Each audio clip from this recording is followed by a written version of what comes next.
evaluasi pasti ada, khususnya di lini depan perlu diasah lagi. Kami membawa 23 pemain dan juga kami juga sebagai anggota internal tim Liga 3 Persatu Tuban tentunya target meraih hasil yang terbaik. Demikian yang bisa saya laporkan kembali ke studio. Baik, terima kasih Febrianto atas laporan Anda, dan Tribuners, wartawan kami juga telah menghimpun wawancara dengan pelatih Persebaya U15. Berikut tayangan yang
Halo, selamat siang Tribuners. Anda sedang menyaksikan live update Tribun News edisi Senin 7 Maret 2022. Siang ini akan kami sajikan informasi teraktual dan menarik yang dilaporkan secara langsung oleh reporter lapangan kami. Bersama saya Melisa Dasirait, inilah live update selengkapnya. Gunung Boga atau lebih dikenal Gunung Embun merupakan salah satu objek wisata unggulan yang diandalkan oleh pemerintah Kabupaten Pasir, Kalimantan Timur. Namun, objek wisata Gunung Boga yang terletak di Desa Luan, Kecamatan Muara Samu masih mengalami kendala infrastruktur dengan akses jalan yang rusak terlebih saat memasuki musim penghujan. Kondisi itu lantas mempengaruhi daya tarik wisatawan untuk datang ke desa tersebut. Untuk mengetahui info lebih detailnya, sudah bergabung bersama kami rekan jurnalis Tribun Kaltim, Syaifullah, yang akan menyampaikan laporannya. Silakan Syaifullah. Ya, untuk Gunung Boga yang merupakan objek wisata andalan yang ada di Kabupaten Pasir ini masih mengalami beberapa kendala infrastruktur yang perlu perbaikan oleh pemerintah Kabupaten Pasir, di mana saat dalam kondisi hujan menyulitkan wisatawan untuk melintasi jalur untuk mengakses di desa di Gunung Embun. Walaupun sebelumnya sudah ada beberapa perbaikan, namun masih ada sedikit kendala yang dialami, seperti saat kondisi hujan itu wisatawan atau pengunjung masih kesulitan untuk mengaksesnya karena ada beberapa pertimbangan di situ, dengan kondisi jalan yang rusak, apalagi saat kondisi curah hujan yang tinggi, di mana di lokasi tersebut masih ada beberapa aktivitas pertambangan sehingga membuat kerusakan jalan di area tersebut.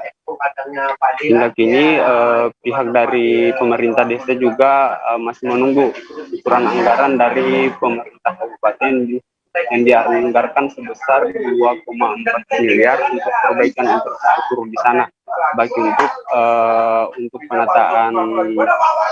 penataan lahan parkir, gazebo maupun toilet dan tempat selfie. Perencanaan perbaikan infrastruktur itu akan ditargetkan akan rampung pada November 2022 ini. Namun karena memang sudah direncanakan itu dari hasil penuturan Kepala Desa Luan itu, harus segera dilakukan perbaikan. Selain itu ada penataan objek wisata Gunung Boga yang juga bakal dilakukan pemindahan kios-kios yang ada di areal wisata. Jadi nanti pedagang-pedagang akan dipindahkan ke lokasi yang lain untuk mensterilkan lokasi di Gunung Boga tersebut. Sekian. Ya baik, terima kasih Syaifullah, wartawan Tribun Kaltim atas laporan Anda. Selamat bertugas kembali. Kita beralih ke informasi selanjutnya. Tribuners, Pasar Jambe Indramayu porak-poranda diterjang angin puting beliung pada Sabtu 5 Maret sekira pukul 16 waktu Indonesia Barat.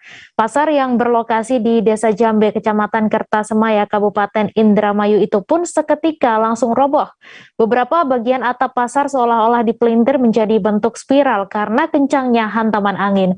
Untuk info selengkapnya akan disampaikan oleh rekan jurnalis Tribun Cirebon, Handika Rahman, yang kini sudah terhubung bersama kami. Silakan Handika. Baik Mei, terima kasih. Dapat kami informasikan ya, Pasar Jambe Indramayu porak-poranda diterjang angin puting beliung pada Sabtu 5 Maret 2022 sekitar pukul 16 waktu Indonesia Barat kemarin. Pasar yang berlokasi di Desa Jambe, Kecamatan Kertasemaya, Kabupaten Indramayu pun seketika langsung roboh.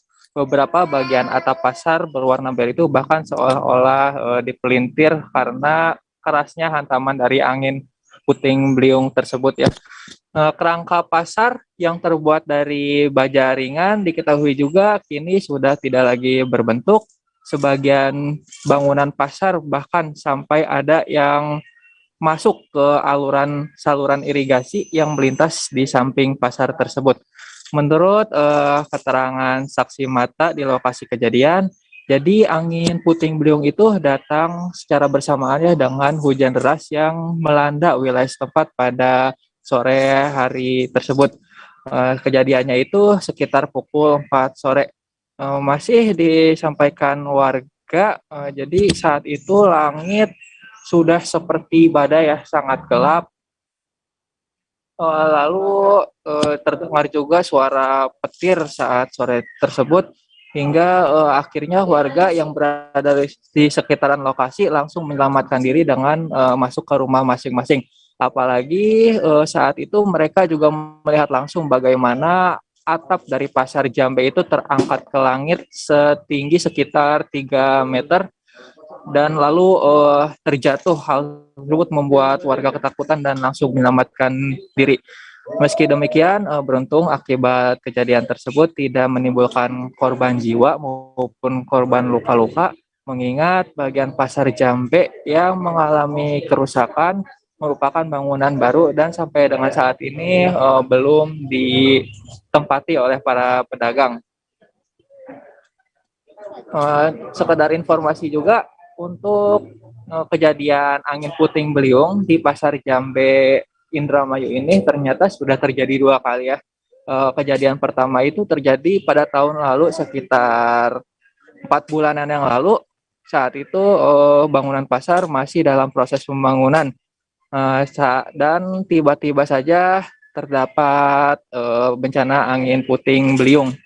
Setelah direnovasi dan selesai pengerjaan, pada hari kemarin angin puting beliung kembali menerjang kawasan setempat dan pasar tersebut kembali porak-poranda. Begitu, Mei. Baik, terima kasih Handika Rahman atas laporan Anda. Dan Tribuners, wartawan kami juga telah menghimpun wawancara dengan salah seorang warga. Berikut tayangannya untuk Anda. Ya, waktu kejadian dulu sekitar jam 4 siang, sore. Waktu itu gimana itu, Pak? Hah? Waktu itu gimana kejadiannya, Pak?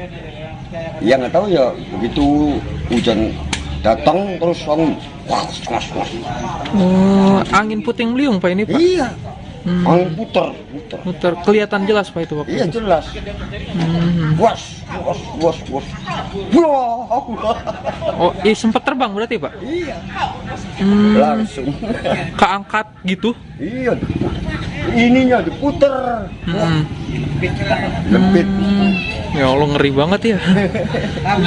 Tapi waktu itu nggak ada korban, Pak? Nggak ada. Di sininya kosong ya? Iya kosong, nggak ada orang. Pak, ini kalau pasar Jambe sendiri ini sudah dibangun atau belum sih, Pak, ini, Pak? Udah ditempatin belum? Belum.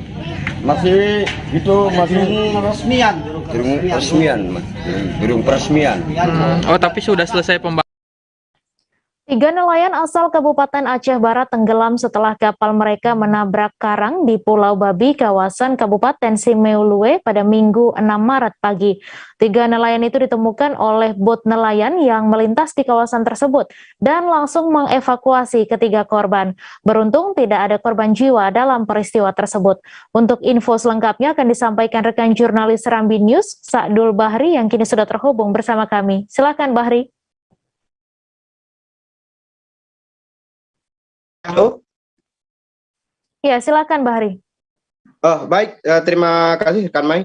Dapat kami laporkan bahwa pada Minggu pagi sekitar pukul 6 waktu Indonesia Barat ini telah terjadi musibah terhadap 3 nelayan Kabupaten Aceh Barat dengan menabrak karang di kawasan Pulau Babi, kawasan Kabupaten Simulu, hingga menyebabkan 3 nelayan ini tidak bisa berbuat apa-apa.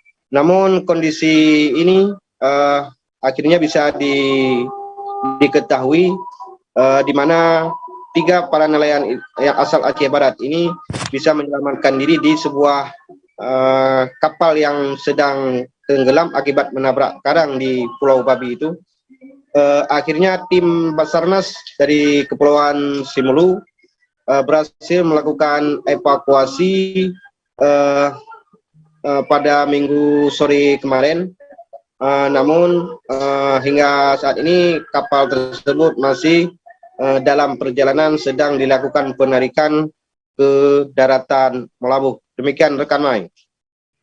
Ya, baik, terima kasih Sa'dul Bahri atas laporan Anda. Selamat bertugas kembali. Kita beralih ke informasi selanjutnya, Tribuners. Masyarakat bersama tim SAR gabungan berhasil menemukan seorang pria yang tenggelam di Sungai Kayan yang bernama Ahmad Dhani. Diketahui Ahmad Dhani telah dilaporkan tenggelam sejak Sabtu dini hari lalu.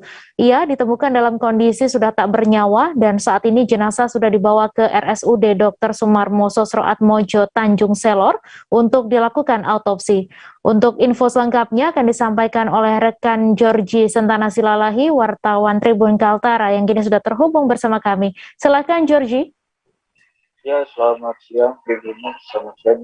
Pada hari ini ingin saya sampaikan kepada pemirsa bahwasannya korban atas nama Ahmad Dhani berusia 22 tahun telah berhasil ditemukan di hilir tepian Sungai Kayan atau sebelum dari pelabuhan Speedboat, di mana Ahmad Dhani merupakan salah satu anak buah kapal dari kapal Speedboat, yaitu bernama Kayan 3, ditemukan setelah pencarian sudah berjalan 2 hari dari pihak BPBD dan juga masyarakat menyatakan bahwa pada hari pertama kemarin pencarian masih berfokus pada titik 543 derajat Dan di hari kedua pencarian dilebar menjadi 4 titik dari Sungai Kayan Hilir hingga ke bagian titik utama.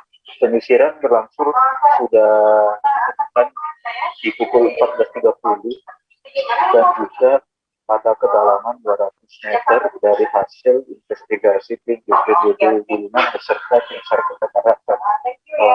Ditemukannya kronologi kejadian ini dari lulusan BPBD merupakan masih anak muda yang juga bekerja di kapal tersebut, yang dimana pada kejadiannya itu pada hari Sabtu lalu dan pencarian sudah ditemukan pada hari Selasa kemarin. Maksud saya di hari Minggu kemarin, dan terus pihak dari investigasi mengatakan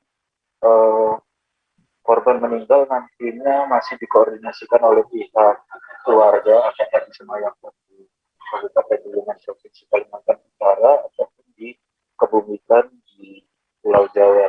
Sebab sejauh ini satu korban sebelumnya juga sudah ditemukan pada hari yang sama di waktu subuh Sabtu, dan selanjutnya untuk informasinya kami masih akan terus mencari tahu dari pihak berwajib maupun dari tim BPBD dan tim SAR Kota Tarakan. Demikian yang bisa dapat saya sampaikan kembali ke studio. Terima kasih. Baik, terima kasih Georgie Sentana Silalahi atas laporan Anda. Dan Tribuners, wartawan kami juga telah menghimpun wawancara dengan PLT BPBD Bulungan. Berikut tayangannya untuk Anda. Itu sekitar 200 meter lah. Warga menemukan ya Pak? Oke. Warga kebetulan dengan BPBD juga menyisir di daerah di situ. Yang menemukannya warga, tapi keluarga sendiri juga, Mas Wahyu, Pak Wahyu itu. Kebetulan mereka juga inisiatif untuk proses pencarian karena kenal baik ya dengan almarhum. Proses pencariannya yang ditemukan jam 14.31, setengah 3 ya, dengan kondisi sudah meninggal. Jadi selanjutnya kita evakuasi, kita bawa ke rumah sakit ya, untuk selanjutnya diproses oleh rumah sakit dengan Polres untuk melakukan otopsi. Dan selanjutnya nanti kalau sudah selesai kita menyerahkan dengan pihak perusahaan di mana almarhum bekerja. Nah, nanti pihak perusahaan yang menentukan posisinya almarhum, apakah dikirim atau seperti apa, nanti mereka yang menentukan. Kalian bukan warga sini Pak? Bukan. Bukan warga sini. Kami akan kembali selesai jeda sejenak. Tribuners, tetap di live update. Oke, apa kabar Bang Arif di sini untuk strateginya? Kalau saya sendiri di Jumip 37 ini yang semalam baru mulai, Apa yang saya dirasakan udah Kapten Hitam? Sebenarnya aku nggak ngerasain penangkapan atau penggerbegan atau apapun itu, karena gini loh, posisinya aku kriteria. Jadi kita mengenal disebut dengan stroke yang tidak berdarah dengan stroke yang berdarah. Stroke yang tidak berdarah itu biasanya ditandai dengan adanya penyumbatan. Kalau itu terjadi di sini mungkin pikirnya tidak ke situ kali ya, tapi kalau di Korea atau di Kamboja itu ada beberapa paper yang saya itu Mas, ya, dulunya tukang koran. Oh gitu ya, Tukang koran. Ya, saya baca itu Pak. Tuh kan, pernah baca kan? Ya. Jadi kalau saya jadi tangga, itu udah bersyukur banget. Si anak ini dijadikan sebagai tersangka begitu. Ya, kalau ini kita bicara yang di luar kasus Kedungombo ya. Kenal dengan nama hujan shower, di mana terdapat batas jelas antara daerah hujan dan tidak hujan yang biasanya terjadi pada fase awal mature stage atau tahap berbahaya dewasa. itu Kang. Jadi mulai artinya terjadinya perlembekan. Nah itu untuk penetrasi akan sulit gitu ya. Dok, saya ini menurut saya memang tidak mudah, bukan urusan tanah diambil. Kalau misalnya Amerika Serikat sekarang, Rasulullah mengatakan dalam sebuah hadis bahwa berpuasa di 6 hari Syawal itu. Oke, apa kabar Bang Arif di sini untuk strateginya?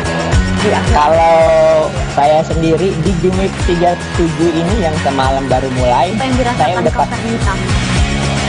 Sebenarnya aku nggak ngerasa itu penangkapan atau penggerebegan atau apapun itu, karena gini loh, posisinya aku kriteria.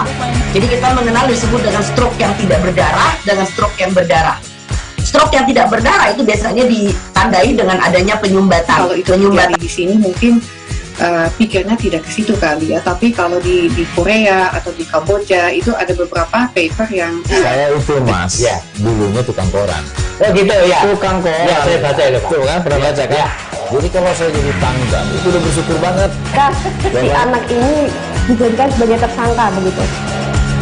Ya kalau ini kita bicara yang di luar kasus Situbondo ya. Dengan nama hujan shower, di mana terdapat batas jelas antara daerah hujan dan tidak hujan yang biasanya terjadi pada fase awal mature stage atau tahap Berbahaya dewasa. itu Kang. Jadi mulai artinya terjadinya perlembekan. Nah itu untuk penetrasi akan sulit gitu ya. Dok, saya ini menurut saya memang tidak mudah, bukan urusan tanah diambil. Kalau misalnya Amerika Serikat sekarang, Rasulullah mengatakan dalam sebuah hadis bahwa berpuasa di 6 hari Syawal itu. Oke, apa kabar Bang Arifki di sini untuk strateginya? Kalau saya sendiri di Jumip 37 ini yang semalam baru mulai, Apa yang saya dirasakan udah Kak Fernita? Sebenarnya aku nggak ngerasa itu penangkapan atau penggerebegan atau apapun itu, karena gini loh, posisinya aku kriteria. Jadi kita mengenal disebut dengan stroke yang tidak berdarah dengan stroke yang berdarah. Stroke yang tidak berdarah itu biasanya ditandai dengan adanya penyumbatan. Kalau itu terjadi di sini mungkin pikirnya tidak ke situ kali ya, tapi kalau di Korea atau di Kamboja itu ada beberapa paper yang Saya itu mas, ya dulunya tukang koran. Oh gitu ya. Tukang koran. Ya saya baca itu Pak. Tuh kan pernah baca kan? Ya. Jadi kalau saya jadi tangga itu udah bersyukur banget. Si anak ini dijadikan sebagai tersangka begitu. Ya kalau ini kita bicara yang di luar kasus Situbondo ya. Dengan nama hujan shower, di mana terdapat batas jelas antara daerah hujan. Terima kasih Anda masih menyaksikan live update. Wali Kota Solo, Gibran Rakabuming Raka kembali terkonfirmasi positif COVID-19. Wakil Wali Kota Solo, Teguh Prakosa mengatakan hasil itu didapatkan dari hasil tes PCR yang dilakukan Gibran pada Jumat 4 Maret lalu. Selama menjalani isoman, tugas protokoler Gibran akan diwakili oleh Teguh maupun pejabat lainnya. Kendati demikian, Gibran masih bisa memantau agenda kedinasan melalui online. Untuk info selengkapnya akan disampaikan oleh rekan Agil Tri, wartawan Tribun Solo yang kini sudah terhubung bersama kami. Silakan Agil. Ya, Wali Kota Solo Gibran Rakabuming Raka kembali terkonfirmasi COVID-19 yang mana dari keterangan Wali Kota Solo, Wakil Wali Kota Solo Teguh Prakosa mengatakan bahwasanya pada hari Jumat dini hari Gibran mengalami sakit batuk, kemudian dia melakukan atau pergi ke rumah dinas Wali Kota Solo di Loji Gandrung. Di sana Gibran memanggil dokter dan melakukan tes PCR secara mandiri. Dari hasil yang didapat diketahui bahwasanya Gibran terkonfirmasi positif virus COVID-19. Konfirmasi itu disampaikan langsung Gibran Rakabuming Raka kepada awak media pada hari Minggu atau 2 hari setelah Gibran menjalani tes PCR. Saat ini Gibran Rakabuming Raka telah menjalani isolasi mandiri di rumah dinasnya di Loji Gandrung, yang mana di sana Gibran isolasi sendiri, bahwasanya anak dan istrinya berada di kediaman mereka di daerah Sumber. Terkait dengan kondisi Gibran, Teguh mengatakan bahwasanya Gibran hanya mengalami gejala batuk-batuk tanpa disertai flu atau maupun pilek. Diperkirakan Gibran akan menjalani isolasi mandiri selama 7 sampai 10 hari, yang membuat Gibran harus absen menghadiri sejumlah agenda seperti acara rakor ASEAN Para Games dengan Menpora, kemudian acara kemenangan di Mangkunegaraan dan Tips Natalis UNS. Baik, terima kasih Agil Tri atas laporan Anda. Selamat bertugas kembali. Kita beralih ke informasi selanjutnya, Tribuners. Jajaran unit Tipikor Satreskrim Polres Belitung tengah menyelidiki dugaan Tipikor dari kegiatan penanaman mangrove yang termasuk program pemulihan ekonomi nasional tahun 2021. Beberapa saksi telah dimintai keterangan mulai pejabat Balai Pengelolaan Daerah Aliran Sungai, Batu Rusa Cerucuk, Provinsi Kepulauan Bangka Belitung, hingga 23 kelompok penerima program tersebut sejak Desember 2021 lalu. Untuk info selengkapnya akan disampaikan rekan jurnalis Pos Belitung, Dede Suhandar, yang kini sudah terhubung bersama kami. Silakan, Dede. Ya, baik nih, bisa kami sampaikan pada hari Sabtu tanggal 5 Maret 2022 sore kemarin, Kasatresskrim Polres Belitung Ibtu Edi Purwanto meninjau langsung penanaman mangrove di sepanjang bibir pantai Desa Air Saka, Kecamatan Tanjung Pandan, Kabupaten Belitung. Pada kesempatan itu, Kasatresskrim melihat langsung beberapa tanaman mangrove yang memang kebanyakan mati, kemungkinan dikarenakan serangan dari hama laut seperti kerang-kerang kecil, dan walaupun di beberapa titik juga terdapat tanaman mangrove yang masih bertahan hidup, dilihat dari beberapa rumput daun yang mulai tumbuh. Dalam kesempatan itu, Kasatresskrim menyampaikan bahwa jajaran unit Tipikor semenjak Desember 2021 kemarin mulai menyelidiki dugaan kasus tindak pidana korupsi dari proyek penanaman mangrove tersebut, yang mana proyek ini merupakan bagian dari program pemulihan ekonomi nasional tahun 2021. Untuk sementara ini, Kasatresskrim menyampaikan bahwa total luasan untuk Kabupaten Belitung itu berjumlah 1.079 hektar yang dikerjakan oleh 23 kelompok dengan pagu anggaran berjumlah 22,4 miliar. Sampai saat ini jajaran penyidik Tipikor Satreskrim Polres Belitung masih berupaya mengumpulkan dokumen dan meminta klarifikasi dari beberapa saksi, mulai dari pejabat BPDAS hingga kelompok yang melaksanakan kegiatan tersebut. Demikian, Mas. Baik, terima kasih Dede atas laporan Anda. Dan Tribuners, wartawan kami juga telah menghimpun wawancara dengan Kasatresskrim Polres Belitung. Berikut tayangannya untuk Anda. Tipikor Satreskrim Polres Belitung memang benar telah melakukan penyelidikan terhadap dugaan adanya tindak pidana korupsi untuk kegiatan penanaman mangrove di tahun 2021. Untuk penyelidikan kita mulai di Desember kemarin. Kita telah melakukan pengumpulan terhadap dokumen dan telah melakukan pemeriksaan interogasi terhadap beberapa pejabat di BPDAS. Kalau yang diduga kita belum menentukan. Yang jelas untuk di Kabupaten Belitung ini ada 5 kecamatan yang melakukan penanaman bibit mangrove bersumber dari PEN 2021 dengan total anggaran sebesar 22 miliar sekian. Kalau untuk penyelidikan sendiri kita masih melakukan pengumpulan terhadap dokumen, mau memintai klarifikasi terhadap para pejabat dari BPDAS maupun para kelompok masyarakat yang menerima uang dari Sebanyak 14 tahanan kembali dipindahkan oleh Kejaksaan Negeri Kabupaten Pelalawan Riau dari Pangkalan Kerinci ke Rumah Tahan Negara Kota Pekanbaru. Para tahanan itu dibawa ke Rutan Sialang Bungkuk Pekanbaru untuk melanjutkan masa penahanannya sesuai dengan masing-masing perkara yang menjeratnya. Seluruh tahanan ini berstatus A3 atau perkaranya telah dilimpahkan ke Pengadilan Negeri Pelalawan untuk disidangkan. Kabar selengkapnya akan disampaikan rekan wartawan Tribun Pekanbaru, Johannes Tanjung, yang kini sudah terhubung bersama kami. Johannes, silahkan. Baik, terima kasih rekan Mei dan seluruh Tribuners. Selamat siang dimanapun Anda berada.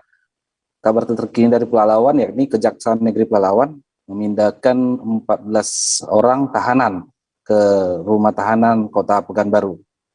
Pemindahan tahanan ini merupakan yang ketiga kali dalam tahun ini, dan semua berasal dari beberapa rutan milik Polres Pelalawan dan jajaran polsek-polsek. Para tahanan ini melakukan tindak pidana umum di Kabupaten Pelalawan dan kasusnya ditangani oleh Polres Pelalawan sebagian dan polsek-polsek yang ada di Kabupaten Pelalawan.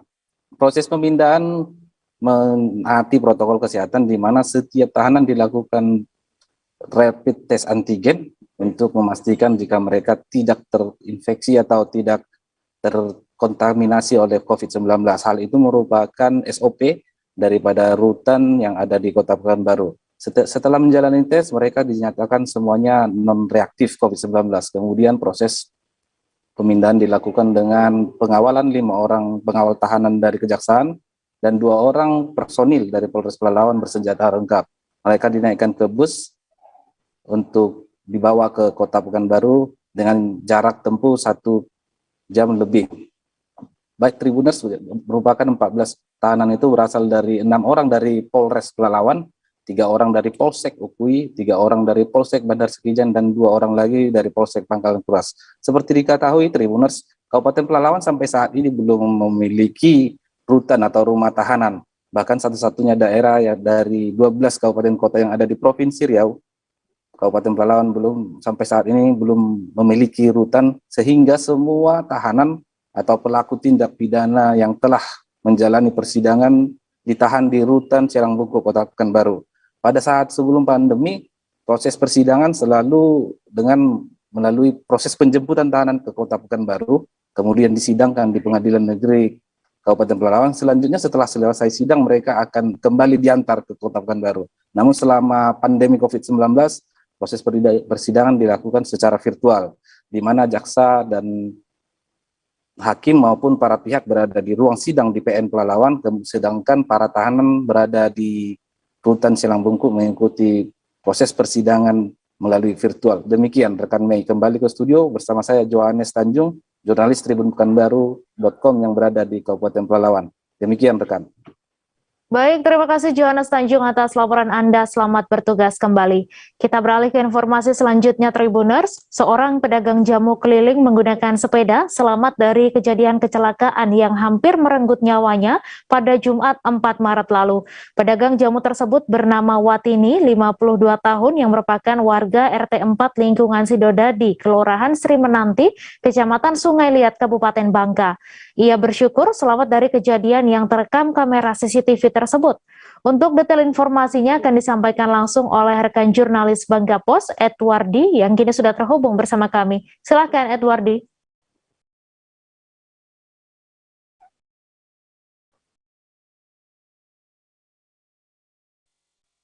Terima kasih.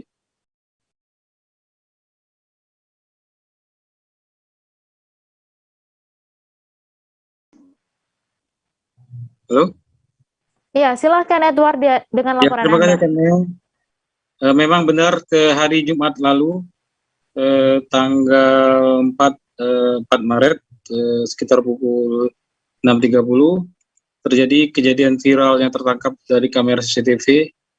Seorang ibu penjual jamu keliling menggunakannya hampir tertabrak mobil box warna putih yang merupakan mobil salah satu rumah makan nasi Padang yang cukup terkenal di Kabupaten Bangka ini. Jadi pada saat itu si ibu yang bernama Watini sedang melayani pembeli dari Rumah Sakit Umum Sungai Liat. Kemudian setelah itu dia menyeberang ke arah jalan menuju ke arah Komplek Kompi Senapang B, Komplek TNI. Pas saat itu beliau sedang mengayuh sepedanya, tiba-tiba dari arah depan dia melihat dari kejauhan ada mobil terlihat oleng menuju ke arahnya. Kemudian Ibu Watini cepat-cepat keluar jalan dengan cara turun dari sepedanya, namun bagian belakang sepedanya masih terkena tabrakan dari mobil tersebut, sehingga barang dagangannya habis terlempar ke selokan atau bandar atau dan ke jalan. Setelah itu sang sopir langsung berhenti di arah, juga masih di kawasan rumah sakit umum, di depan rumah sakit, di rumah Padang, rumah makan Padang juga. Kemudian si supir dilihatnya menelpon bosnya untuk memberitahukan kejadian tersebut. Setelah itu si supir menghampiri Ibu Watini untuk mempertanggungjawabkan perbuatannya. Dan lama kemudian juga bos rumah makan Padang itu juga datang untuk melihat si ibu, dan mereka setelah melakukan meminta maaf kepada sang ibu, kemudian bertanggung jawab membawa ibu pulang ke rumah, juga bertanggung jawab mengganti barang-barang dagangan sang ibu, kemudian juga termasuk juga sepedanya mengalami kerusakan, bagian pelek sepeda bengkok dan sudah diganti baru. Memang persoalan ini sempat dibawa ke kepolisian, namun sudah karena para pihak yang terlibat dalam kejadian ini saling memaafkan, sehingga sudah selesaikan secara kekeluargaan dan dengan cara ganti rugi. Saat ini Ibu Wati ini memang masih mengalami trauma dan beliau saat ini belum bisa berjualan kembali secara normal. Mungkin untuk beristirahat beberapa hari ke depan. Demikian rekan Mei. Ya, terima kasih Edwardi atas laporan Anda, dan Tribuners, wartawan kami juga telah menghimpun wawancara dengan Watini. Berikut tayangannya untuk Anda. Kan pertama ditentin sepedanya ya, di apa? Iya, pertama. Pas mau naik, tiba-tiba ada mobil itu. Itu ada mobil yang pasar dia tuh motong mobil motor ya, memotong. Sepi itu Pak. Sepi ya? Terus sepi, tidak ada apa-apa itu. Tiba-tiba dia menuju ke arah ibu. Aku lah deket bengkel tuh kok ada mobil jalannya kayak ini kan dia. Oh, lain dia tuh, aku lah tahu. Oh, mobilnya zigzag ya tuh. Dia kok jalannya kok langsung minggir-minggir kayak itu, dia terus ada belok aku speed kayak itu kan. Iya. Dia bus kayak itu kan. Ibu nengok pas ngarah ibu langsung ibu lari ke aku itu tahu dari jauh. Ya lah lihat dari jauh mobil itu ya, agak orang-orang gitu ya. Jalan lain. Iya. Jadi pas ibu lah ke pinggir tapi mau sepeda ibu sama dagangan. Tidak sempat lagi ke dalam semen. Masuk bandar semen ya. Tumbur tuh lah. Iya. Untunglah ibu gitu. Gimana setelah selesai masalahnya? Apakah dibawa ke polisi atau ke keluarga? Bukan, aku udah terpulang. Oh, dia tanya pulang ke sini ibu sama barang-barang ibu. Iya, sepedanya tuh. Pakai mobil dia itu. Iya, pakai mobilnya nabrak itu tadi. Oh, jadi dia dengan teribu ya, tanggung jawab, siap tanggung jawab ganti rugi segala macam ya. Iya. Sekarang sepeda ibu di mana? Sudah dibawa. Di situ. Lah dibawa pulang ke sini ya? Lah diganti peleknya lah. Lah diganti semua ya, ditanggung jawab oleh yang pelek, dipucak peleknya kan. Oh, iya. Dinas Pemberdayaan Perempuan dan Perlindungan Anak Kabupaten Musirawas Provinsi Sumatera Selatan menyediakan pelayanan konseling bagi perempuan dan anak yang mengalami trauma psikologis akibat berbagai tindakan traumatis yang dialami. Untuk pelayanan trauma healing bagi anak-anak dan perempuan ini, Dinas Pemberdayaan Perempuan dan Perlindungan Anak Kabupaten Musirawas telah menyediakan tempat khusus di lingkungan kantor dinas setempat dan psikolog yang akan melayani. Untuk detail informasinya akan disampaikan langsung oleh rekan jurnalis Sriwijaya Pos, Ahmad Fahru Rozi, yang kini sudah terhubung bersama kami. Silahkan, Ahmad. Baik, Mei.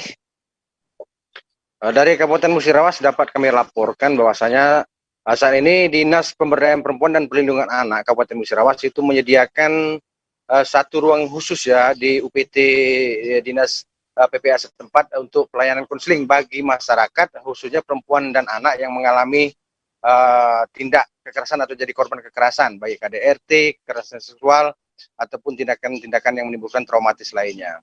Di ruangan ini cukup lengkap, ada tenaga psikolog yang akan melayani masyarakat yang akan melakukan konseling di sini. Di tempatnya cukup nyaman, ada bed yang untuk supaya masyarakat merasa lebih care ya, dengan lingkungannya, lebih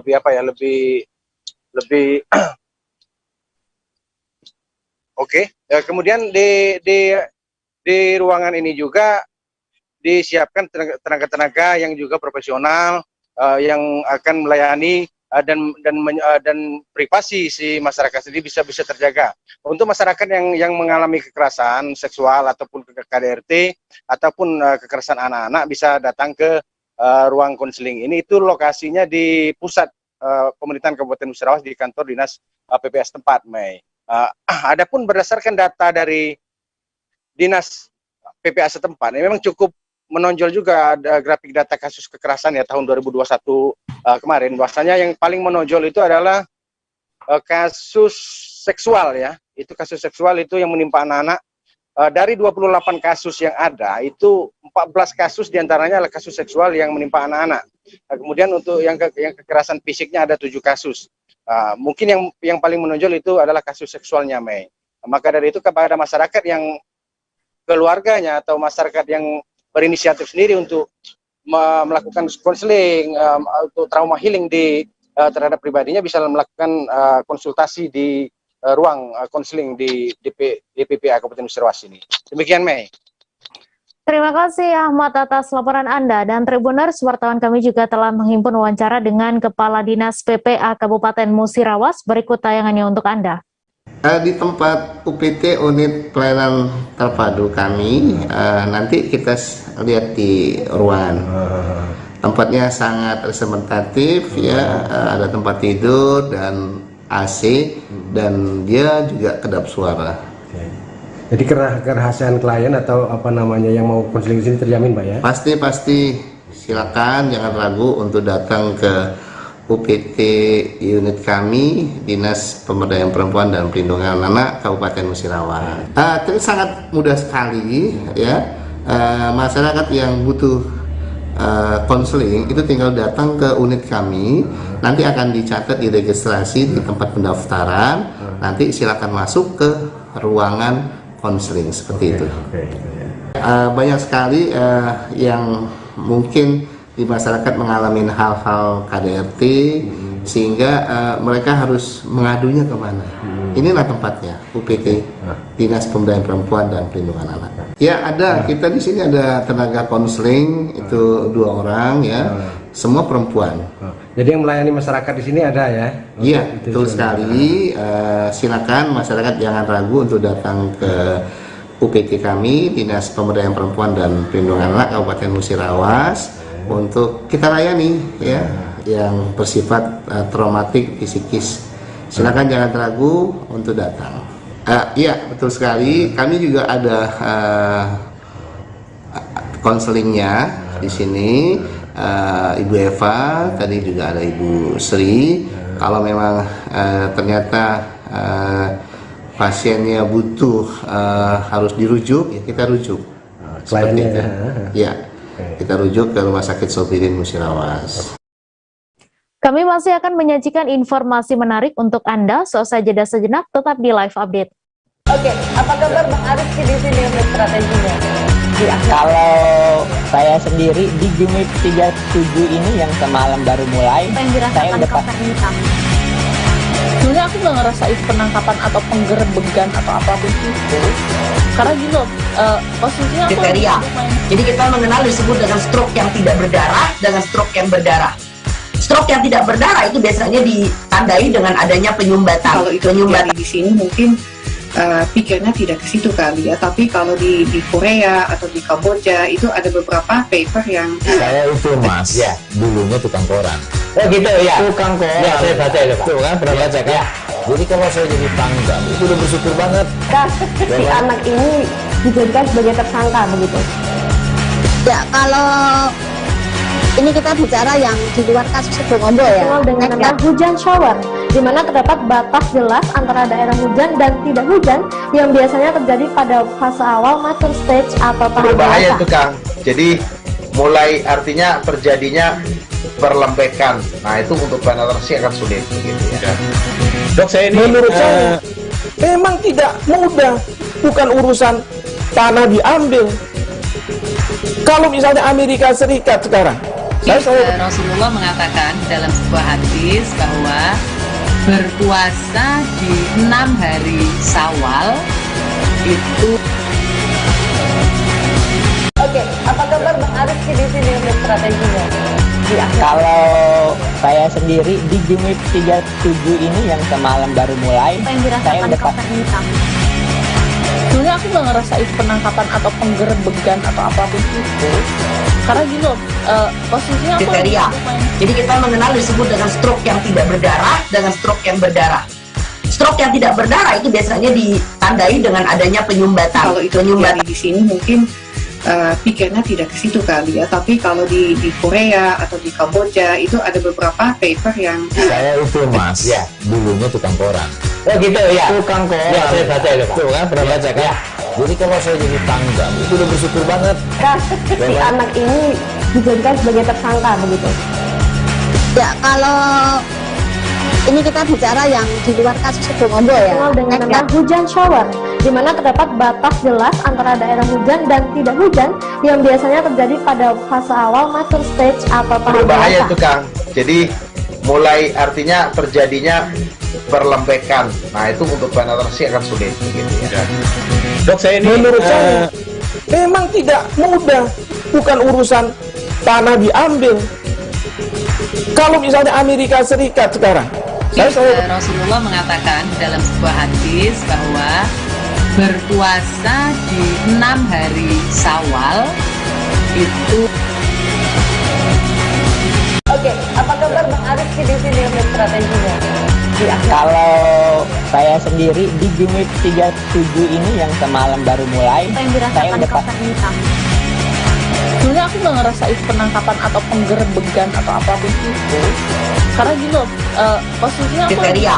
Jadi kita mengenal disebut dengan stroke yang tidak berdarah dengan stroke yang berdarah.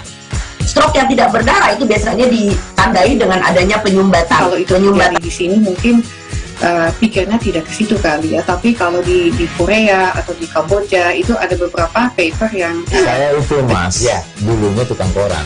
Oh gitu ya, tukang koran. Ya saya baca itu Pak. Tuh kan pernah baca kan? Ya. Jadi kalau saya jadi tanggal itu udah bersyukur banget. Si anak ini dijadikan sebagai tersangka begitu. Ya kalau ini kita bicara yang di luar kasus Sebongondo ya. Dengan nama hujan shower, di mana terdapat batas jelas antara daerah hujan dan tidak hujan yang biasanya terjadi pada fase awal mature stage atau tahap Berbahaya dewasa. itu Kang. Jadi mulai artinya terjadinya perlembekan. Nah itu untuk penetrasi akan sulit gitu ya. Dok, saya ini. Terima kasih Anda masih menyaksikan live update. Cuaca ekstrim yang melanda Kota Manado, Sulawesi Utara pada Kamis 3 Maret hingga Jumat 4 Maret menyebabkan bencana longsor dan banjir di sejumlah daerah. Bencana banjir yang ada di Manado disebabkan karena meluapnya daerah aliran Sungai Tondano, Sungai Sario, Sungai Malendeng, Sungai Bailang, dan hujan intensitas lebat yang terus turun di Kota Manado pada 2 hari tersebut. Untuk info selengkapnya akan disampaikan rekan jurnalis Tribun Manado, Isfara Safitri, yang kini sudah terhubung bersama kami. Silahkan Isfara. Halo, selamat siang Mei. Iya, selamat siang. Silahkan Isfara. Jadi memang selama 2 hari, yaitu sejak Kamis 3 Maret sampai Jumat 4 Maret 2022, beberapa wilayah di Manado itu terdampak cuaca ekstrim, yaitu dampaknya adalah dampak dari bencana banjir dan juga longsor. Nah, berdasarkan data dari BPBD Manado, ada sekitar 127 KK di 7 kecamatan dan 22 kelurahan yang terdampak.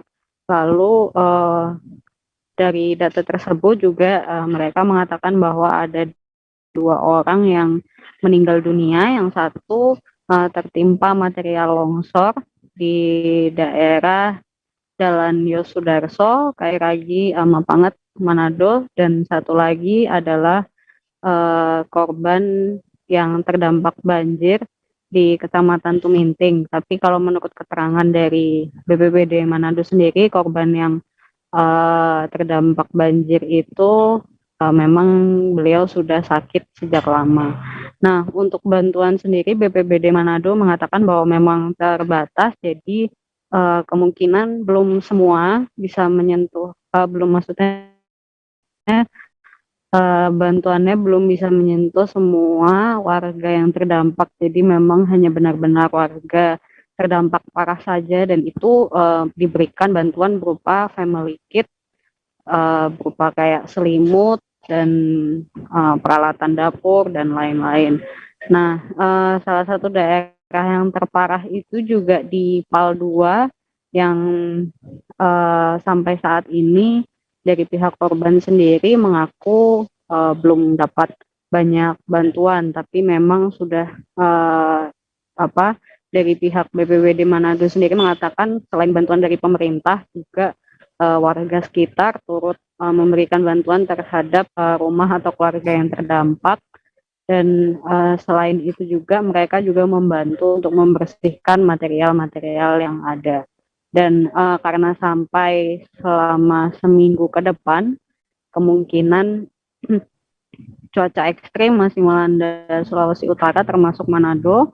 Jadi pihak BPBD Manado sendiri meminta warga yang tinggal di daerah rawan longsor ataupun banjir itu dan minum vegetasi juga itu diminta untuk mengungsi dulu sementara waktu karena kondisi tanah yang sudah jenuh terus-terusan terkena air hujan, jadi tidak kokoh lagi, jadi diminta untuk segera pindah. Seperti itu. Baik, terima kasih Isfara atas laporan Anda. Selamat bertugas kembali. Kita beralih ke informasi selanjutnya, Tribuners. Rumah mewah Crazy Rich Medan, Indra Kents, yang beredar di media sosial seharga sekitar 30 miliar rupiah, ternyata berlokasi di Kompleks Cemara Asri, Kecamatan Percut Seituan, Kabupaten Deli Serdang, Sumatera Utara. Menurut pantauan, rumah mewah Indra Kents ini masih belum selesai direnovasi. Tak terlihat pula ada pekerja yang merenovasi rumah Indra dari luar. Untuk detail informasinya akan disampaikan langsung oleh rekan jurnalis Tribun Medan, Goklas, yang kini sudah terhubung bersama kami. Silakan Goklas. Ya, selamat siang Mia, Demi. Jadi semalam kita sudah mendapatkan lokasi dari rumah mewah Indra Kents, salah satu prajurit asal Medan yang saat ini sudah dijadikan tersangka oleh Mabes Polri. Adapun rumah tersebut yang dikabarkan berdasarkan penuturan Indra di akun YouTube-nya seharga 30 miliar itu berada di Kompleks Perumahan Cemara Asri di Kabupaten Deli Serdang. Nah, amatan kita semalam bahwa kondisi rumah dari Indra Kents tersebut masih dalam proses renovasi. Dan kita juga mendapatkan informasi dari salah seorang rekan kerjanya yang tidak ingin disebutkan namanya bahwa sempat untuk desain rumah mewah tersebut menelan dana sekitar 75 juta.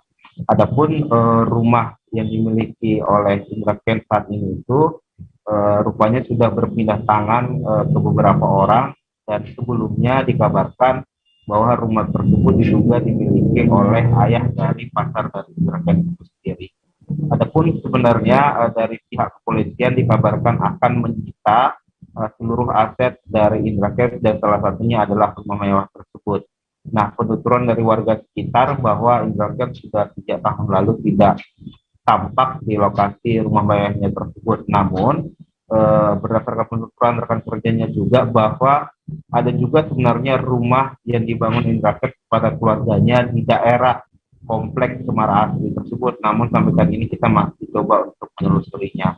Nah, selain aset dari rumah tersebut, sebenarnya kita juga mendapatkan apartemen yang dimiliki Indra Kents yang berada di Jati Jangking, itu berada di Kota Medan juga, di mana kabarnya itu juga akan dilakukan penyitaan. Namun semalam kita dapati bahwa data nama untuk Indra Kents sebagai orang yang menempati apartemen tersebut tidak lagi ada di lantai 35 seperti itu.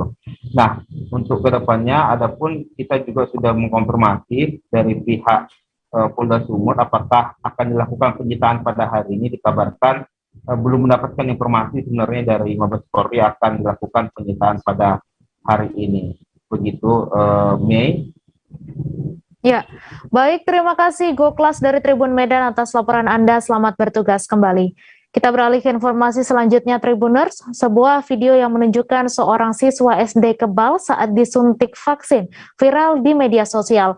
Dalam video yang beredar saat disuntik vaksin, dalam video yang beredar saat disuntik vaksin, petugas tampak kesulitan lantaran ketika jarum suntik ditusukkan ke lengan kiri bocah tersebut, jarum suntik tidak bisa menembus kulit. Untuk detail informasinya akan disampaikan langsung oleh rekan jurnalis Tribun Banten, Ahmad Tajudin, yang kini sudah terhubung bersama kami. Silahkan, Ahmad. Baik, rekan Mei dan Tribuners, perlu diketahui bahwa seorang siswa SD yang diduga asal dari suku Baduy luar kebal saat disuntik vaksin viral di sosial media itu terjadi sekitar hari Minggu 6 Maret 2022 kemarin. Di mana dalam video tersebut ditulis bahwa bocah SD itu berasal dari Baduy yang telah dibekali ilmu kebal dari orang tuanya, sehingga ketika dilakukan vaksinasi untuk si bocah tersebut tidak mempan. Namun ketika tribunbanten.com mencoba mengkonfirmasi video tersebut kepada Kepala Dinas Kesehatan Provinsi Banten, di mana Kepala Dinas Kesehatan Provinsi Banten Ibu Ati sendiri mengatakan bahwa peristiwa itu tidak dilakukan oleh Dinkes Provinsi Banten, sebab Dinkes Provinsi Banten menurutnya tidak membantu kabupaten kota untuk melaksanakan vaksinasi kepada anak di usia 6 tahun sampai dengan 12 tahun. Bahkan untuk Dinas Kesehatan Kabupaten Lebak juga mengatakan bahwa tidak ada vaksinasi yang dilakukan di sekolah untuk masyarakat Baduy. Kemudian hal itu juga sama disampaikan oleh Bupati Lebak, di mana Bupati Lebak Ibu Iti Oktavia Jayabaya juga telah dikonfirmasi oleh tribunbanten.com dan menyatakan bahwa video tersebut bukan dari Baduy, di mana video tersebut tidak ada laporan dari pihaknya yang menyatakan bahwa kegiatan vaksinasi itu berada di Baduy, sehingga Ibu Iti sendiri memastikan bahwa video tersebut bukan terjadi di Baduy atau di Kabupaten Lebak, Mei. Baik, terima kasih Ahmad Tajudin atas laporan Anda. Selamat bertugas kembali. Kita beralih ke informasi selanjutnya, Tribuners. Dermaga pelabuhan feri yang berada di Jalan Marta Dinata, Kelurahan Simboro, Kabupaten Mamuju, Sulawesi Barat sudah siap untuk menerima kapal. Hal tersebut disampaikan Divisi Teknis Angkutan Danau dan Penyeberangan ASDP Balikpapan bernama Iskandar. Iskandar menjelaskan dermaga tersebut sudah diperbaiki sejak retak akibat gempa pada 15 Januari 2021 lalu. Untuk detail informasinya akan disampaikan langsung oleh rekan jurnalis Tribun Sulbar, Fahrun Ramli, yang kini sudah terhubung bersama kami. Silahkan Fahrun. Ya, rekan Mei.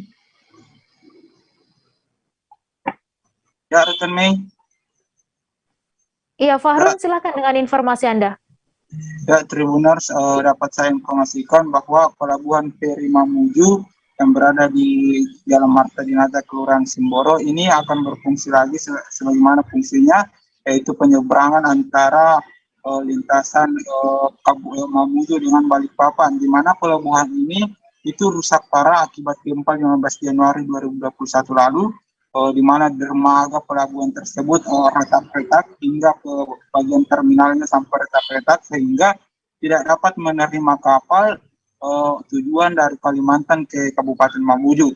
Namun pada tahun 2022 ini awal bulan 3 Maret ini pemerintah provinsi bekerja sama dengan ASDP cabang Balikpapan itu melakukan renovasi terhadap pelabuhan tersebut agar dapat kembali difungsikan, dan kabar yang diperoleh bahwa tanggal 17 Maret 2022 itu akan ada lagi kapal yang masuk di pelabuhan feri Mamuju ini, di mana saat ini informasi yang diperoleh kapal yang akan masuk itu jalur tujuan antara Balikpapan dan Mamuju, di mana tanggal 17 Maret mendatang kapal perdana akan tiba di hari Jumat.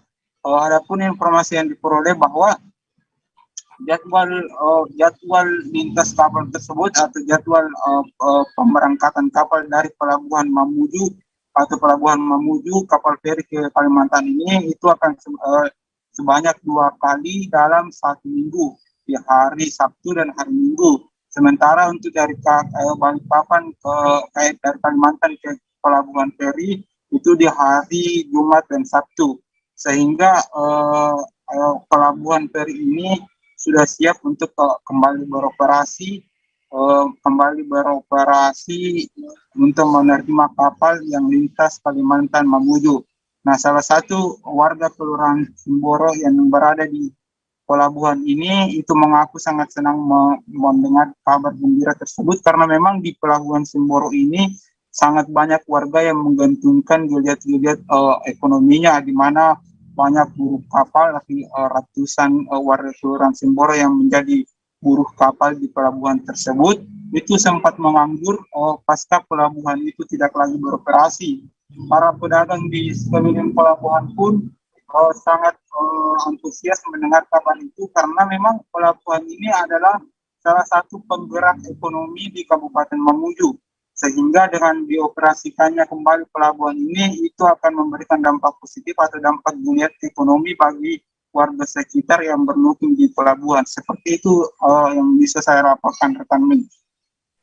Baik, terima kasih Fahrun Ramli atas laporan Anda. Selamat bertugas kembali. Kita beralih ke informasi selanjutnya. Tribuners, kedelai di Kota Makassar kembali mengalami kenaikan harga. Dua produsen tahu yang ditemui di tempat berbeda menyebutkan harga kedelai naik Rp2.000 per kilogram. Sebelumnya harga kedelai Rp10.000 per kilogramnya. Namun sejak Jumat harganya naik menjadi Rp12.000 per kilogram. Untuk info selengkapnya akan disampaikan rekan Wahyudin, wartawan Tribun Timur yang kini sudah terhubung bersama kami. Silahkan Wahyudin.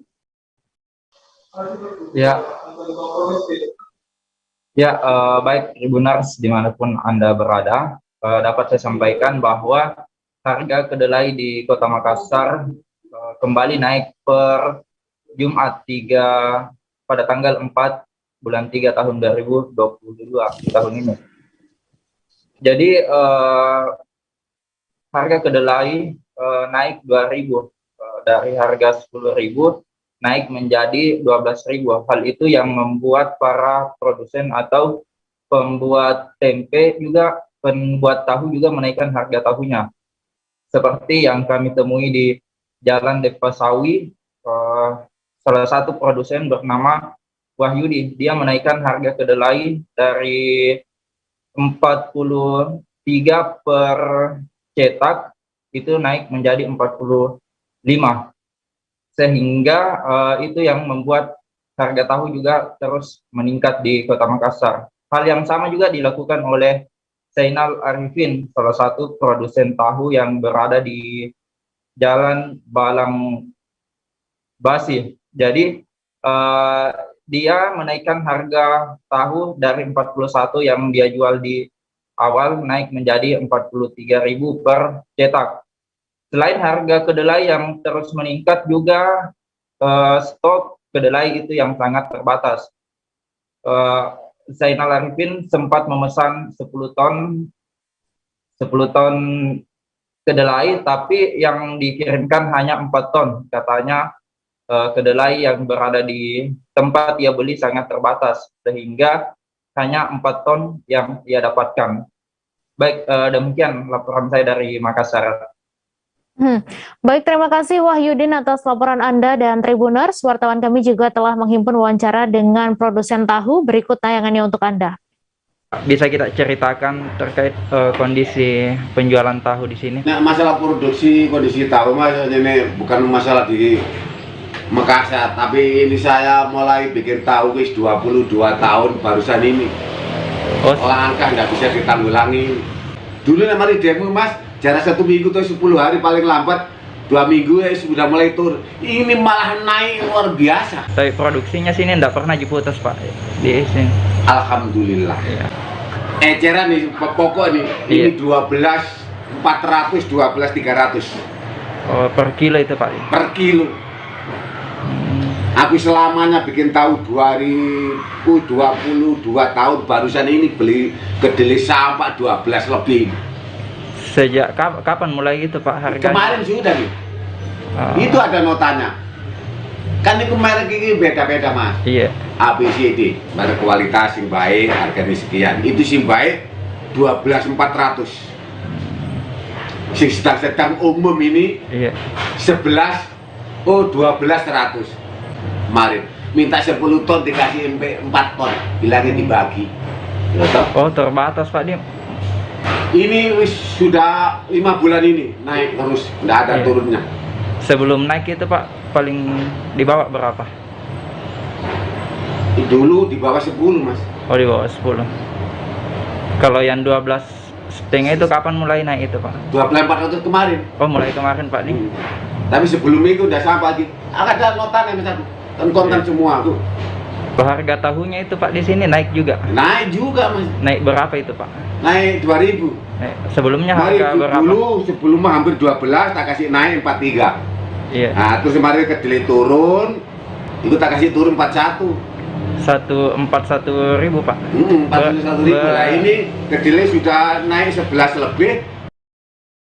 Harga telur ayam di sejumlah daerah di Provinsi Lampung melonjak tajam. Jika biasanya 1 kg telur harganya hanya Rp20.000 per kilogram, saat ini 1 kg telur dihargai dengan Rp24.000. Harga ini pun masih sangat memungkinkan untuk naik kembali. Untuk info selengkapnya akan disampaikan rekan Anung Bayuardi, wartawan Tribun Lampung, yang kini sudah terhubung bersama kami. Silakan Bayu. Ya, rekan Mei bisa dijelaskan. Di Provinsi Lampung, tepatnya beberapa daerah seperti Kota Bandar Lampung, Kabupaten Lampung Utara, dan Kabupaten Tanggamus, kenaikan harga telur terjadi.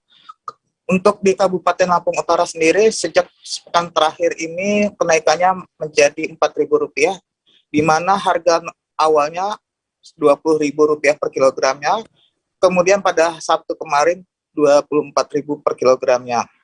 Kenaikan ini berangsur-angsur terjadi setiap harinya, mulai dari Rp500 hingga Rp4.000.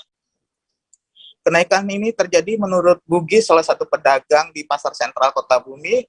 Menurutnya terjadi karena akan memasuki puasa Ramadan. Ia mengatakan biasanya terjadi kenaikan beberapa bahan pokok akan menjelang puasa. Namun untuk stoknya, dia mengaku tidak ada kendala sebab stok yang diperoleh darinya cukup banyak dan melimpah. Stok yang diperoleh darinya merupakan berasal dari Prokimal, salah satu daerah di Kecamatan Kota Bumi Utara, Kabupaten Lampung Utara. Namun demikian, untuk kedepannya mungkin harga telur sendiri akan berangsur naik kembali, meskipun tidak diketahui secara pasti berapa kenaikannya lagi. Pedagang mungkin mengatakan dia berharap harga kembali normal dan tidak ada kenaikan. Apabila terjadi kenaikan lagi, tentu ia akan mengalami kerugian. Sebab kemungkinan pembelinya akan tidak banyak seperti sedia kalanya. Rekan Mei. Baik, terima kasih Bayu Ardi atas laporan Anda, dan Tribuners, wartawan kami juga telah menghimpun wawancara dengan seorang pedagang telur. Berikut tayangannya untuk Anda. Pak, untuk harga telur di Pasar Sentral ini Pak, ini masih normal atau sudah mengalami kenaikan? Sudah mengalami kenaikan. Sejak seminggu yang lalu itu di harga 20, sekarang 24. Hampir tiap hari naik terus. Harga telur 500, 1000, sampai sekarang 24. Dari harga normalnya tadinya berapa per kilo Pak? 20. 20.000 untuk ya, seminggu yang lalu 20.000. Sampai hari ini Pak, ini hari Sabtu ini sampai berapa? 24.000. 24.000 berarti kilo. Berarti mencapai 4.000 kenaikan sendiri Pak ya. Okay. Pak, biasanya untuk stok telur ini kita dapat dari mana? Dari kandang. Dari kandang ya Pak. Optimal sinilah. Untuk alasan kenaikan telur ini sendiri Pak, ini gimana Pak bisa naik? Saya belum tahu kalau alasan kenaikan ini. Cuma dari kandang itu sudah naik. Harga posko katanya. Harga posko. Yang pasti kita nggak kesulitan kan Pak dapat stoknya? Banyak ya, stoknya aman. Aman terus Pak ya? Aman, cuma harga ini mengalami kenaikan. Mungkinkah karena menjelang Ramadan ini Pak? Bisa jadi, menjelang Ramadan biasanya telur naik. Naik ya? Iya. Untuk pembeli sendiri Pak, gimana Pak? Masih normal. Normal ya? Iya. Normal, belum nggak ada peningkatan atau penurunan Pak ya? Iya, biasa aja. Adakah harapan kita ini Pak, untuk ke depan? Ya, kalau bisa dinormalin lagi lah harganya, jangan. Kalau kemahalan, susah jualnya. Pembeli itu menurun. Pembeli menurun ya kalau mahal. Iya, karena peningkatannya sampai 4.000 ya Pak hari ini. Karena dari 20.000 ke 24.000 Pak. Iya, ini kan belum masuk Ramadan, biasanya masuk Ramadan naik lagi. Jadi mau jual berapa kalau mahal kan? Kami akan kembali seusai jeda sejenak. Tribuners, tetap di Live Update. Oke, apa kabar Bang Arif di sini untuk strateginya? Kalau saya sendiri di Gimip 37 ini yang semalam baru mulai, saya udah hitam. Sebenarnya aku nggak ngerasain penangkapan atau penggerebegan atau apapun itu, karena gini loh, posisinya aku kriteria. Jadi kita mengenal disebut dengan stroke yang tidak berdarah dengan stroke yang berdarah. Stroke yang tidak berdarah itu biasanya ditandai dengan adanya penyumbatan. Kalau itu terjadi di sini mungkin pikirnya tidak ke situ kali ya, tapi kalau di Korea atau di Kamboja itu ada beberapa paper yang saya itu Mas, ya dulunya tukang koran. Oh gitu ya, tukang koran. Ya saya baca ya Pak. Tuh kan pernah baca kan? Ya. Jadi kalau saya jadi tanggal itu udah bersyukur banget. Si anak ini dijadikan sebagai tersangka begitu. Ya, kalau Ini kita bicara yang di luar kasus Sebongondo ya. Dengan nama hujan shower, di mana terdapat batas jelas antara daerah hujan dan tidak hujan yang biasanya terjadi pada fase awal mature stage atau tahap berbahaya itu Kang. Jadi mulai artinya terjadinya perlembekan. Nah itu untuk penetrasi akan sulit begitu ya. Dok, saya ini menurut saya memang tidak mudah, bukan urusan tanah diambil. Kalau misalnya Amerika Serikat sekarang, Rasulullah mengatakan dalam sebuah hadis bahwa berpuasa di 6 hari Syawal itu. Oke, apa kabar Bang Arifki di sini untuk strateginya? Ya, kalau saya sendiri di Jumit 37 ini yang semalam baru mulai, saya udah sebenarnya aku nggak ngerasain penangkapan atau penggerbegan atau apapun itu, karena gini loh, posisinya aku kriteria. Jadi kita mengenal disebut dengan stroke yang tidak berdarah dengan stroke yang berdarah.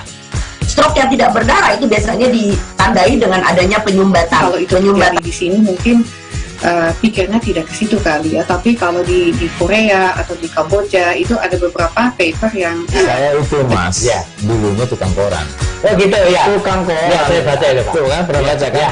Jadi kalau saya jadi tanggal itu udah bersyukur banget si anak ini dijadikan sebagai tersangka begitu ya. Kalau ini kita bicara yang di luar kasus Sebongondo ya, dengan nama hujan shower, di mana terdapat batas jelas antara daerah hujan dan tidak hujan yang biasanya terjadi pada fase awal mature stage atau tahap berbahaya itu Kang. Jadi mulai artinya terjadinya perlembekan. Nah itu untuk penetrasi akan sulit begitu ya. Dok, saya ini menurut saya memang tidak mudah, bukan urusan tanah diambil. Kalau misalnya Amerika Serikat sekarang, Rasulullah mengatakan dalam sebuah hadis bahwa berpuasa di 6 hari Syawal itu. Oke, apa kabar Bang Arifki di sini untuk strateginya? Ya, kalau saya sendiri di Jumit 37 ini yang semalam baru mulai, saya udah sebenarnya aku nggak ngerasain penangkapan atau penggerbegan atau apapun itu, karena gini loh, posisinya aku kriteria. Jadi kita mengenal disebut dengan stroke yang tidak berdarah dengan stroke yang berdarah. Stroke yang tidak berdarah itu biasanya ditandai dengan adanya penyumbatan. Kalau itu penyumbatan di sini mungkin pikirnya tidak ke situ kali ya, tapi kalau di Korea atau di Kamboja itu ada beberapa paper yang saya itu Mas ya dulunya tukang koran. Oh gitu ya, tukang koran ya, saya baca itu tuh kan, pernah baca kan ya. Jadi kalau saya jadi tanggal itu udah bersyukur banget si anak ini dijadikan sebagai tersangka begitu ya. Kalau ini kita bicara yang di luar kasus Sebongondo ya, dengan nama hujan shower, di mana terdapat batas jelas antara daerah hujan dan tidak hujan yang biasanya terjadi pada fase awal mature stage atau tahap berbahaya itu Kang. Jadi mulai artinya terjadinya perlembekan. Nah itu untuk penetrasi akan sulit begitu ya. Dok, saya ini menurut saya memang tidak mudah, bukan urusan tanah diambil. Kalau misalnya Amerika Serikat sekarang, Rasulullah mengatakan dalam sebuah hadis bahwa berpuasa di 6 hari Syawal itu. Oke, apa kabar Bang Arifki di sini untuk strateginya? Ya, kalau saya sendiri di Jumit 37 ini yang semalam baru mulai, saya udah sebenarnya aku nggak ngerasain penangkapan atau penggerbegan atau apapun itu, karena gini loh, posisinya aku kriteria. Jadi kita mengenal disebut dengan stroke yang tidak berdarah dengan stroke yang berdarah.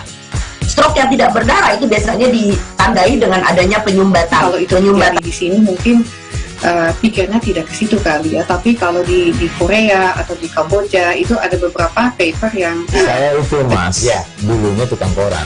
Oh gitu ya, tukang koran ya, saya baca itu tuh kan, pernah baca kan ya. Jadi kalau saya jadi tanggal itu udah bersyukur banget si anak ini dijadikan sebagai tersangka begitu ya. Kalau ini kita bicara yang di luar kasus Sebongondo ya, dengan nama hujan shower, di mana terdapat batas jelas antara daerah hujan dan tidak hujan yang biasanya terjadi pada fase awal mature stage atau tahap berbahaya itu Kang. Jadi mulai artinya terjadinya berlempekan. Nah itu untuk penetrasi akan sulit gitu ya. Dok, saya ini menurut saya memang tidak mudah, bukan urusan tanah diambil. Kalau misalnya Amerika Serikat sekarang, Rasulullah mengatakan dalam sebuah hadis bahwa berpuasa di 6 hari Syawal itu. Oke, apa kabar Bang Arif di sini dengan strateginya? Kalau saya sendiri di Jumit 37 ini yang semalam baru mulai, saya udah pasti. Sebenarnya aku nggak ngerasain penangkapan atau penggerebegan atau apapun itu, karena gini loh, posisinya aku kriteria. Jadi kita mengenal disebut dengan stroke yang tidak berdarah dengan stroke yang berdarah. Stroke yang tidak berdarah itu biasanya ditandai dengan adanya penyumbatan. Kalau itu terjadi di sini mungkin pikirnya tidak ke situ kali ya, tapi kalau di Korea atau di Kamboja itu ada beberapa paper yang saya itu mas ya dulunya tukang koran. Oh gitu ya, tukang koran ya, saya baca ya Pak. Tuh kan pernah baca kan ya. Jadi kalau saya jadi tanggal itu udah bersyukur banget Si anak ini dijadikan sebagai tersangka begitu. Ya, kalau ini kita bicara yang di luar kasus Situbondo ya, dengan nama hujan shower, di mana terdapat batas jelas antara daerah hujan dan tidak hujan yang biasanya terjadi pada. Terima kasih Anda masih menyaksikan live update. Memasuki bulan April tahun 2022, Kabupaten Empat Lawang berada di zona oranye COVID-19, yang artinya Empat Lawang berada di zona dengan resiko sedang. Data terbaru yang berhasil dihimpun dari Satgas COVID-19 Kabupaten Empat Lawang, grafik penambahan kasus aktif harian cenderung menurun, bahkan terdapat 0 penambahan kasus aktif. Untuk info selengkapnya akan disampaikan rekan Sahri, wartawan Tribun Sumsel, yang kini sudah terhubung bersama kami. Silakan Sahri. Terima kasih rekan Mei dan juga pemirsa Tribun dimanapun berada. Jadi pemirsa, untuk kabar terbaru COVID-19 di Kabupaten Empat Lawang memasuki bulan 3 ini cenderung kasus harian penambahan harian aktif itu cenderung berkurang, karena memang jika diperhatikan dalam beberapa hari ini itu bahkan ada yang kosong gitu, rata-rata 2 atau 3, paling banyak 5. Sedangkan memang di awal bulan Februari kemarin kasus penambahan kasus aktif COVID-19 di Empat Lawang itu cenderung lumayan tinggi, bisa dikatakan gitu. Bahkan ada dalam satu hari itu penambahan kasus sampai 19 orang begitu. Nah, adapun untuk info terbaru, data terbaru per hari ini yang berhasil tadi kami himpun dari Satgas Satuan Gugus Tugas COVID-19 Kabupaten Empat Lawang disampaikan jika saat ini untuk kasus aktif COVID-19 di Kabupaten Empat Lawang ada sebanyak 95 kasus. Dengan rincian itu yang dirawat ada 9, sedangkan yang melakukan isoman atau isolasi mandiri ada 86 orang. Nah, untuk info lebih lanjutnya, lebih rinci, untuk kasus kumulatif COVID-19 di Kabupaten Empat Lawang sejak awal masa pandemi itu ada sebanyak 577 kasus dengan rincian sembuh 447, meninggal 35, dan kasus aktif atau dalam proses saat ini 95. Mungkin cukup itu atau sekian yang bisa kami sampaikan dari Kabupaten Empat Lawang. Kembali kami kembalikan ke studio dan rekan Mei. Terima kasih. Ya, terima kasih Sahri atas laporan Anda. Selamat bertugas kembali. Kita beralih ke informasi selanjutnya, Tribuners. Sebanyak 300 karateka dari 13 kontingen se-Kalimantan Selatan unjuk gigi dalam kejuaraan daerah karate Sotokai Provinsi Kalimantan Selatan. Kejuaraan ini berlangsung di Aula Korem 101 Antasari di Banjarmasin pada 5 hingga 6 Maret 2022. Adapun kejuaraan ini dihelat sebagai bentuk ajang seleksi menghadapi Kejurnas pada bulan Juni mendatang. Untuk info selengkapnya akan disampaikan rekan Amirul Yusuf, wartawan Banjarmasin Pos, yang kini sudah terhubung bersama kami. Silakan Amirul.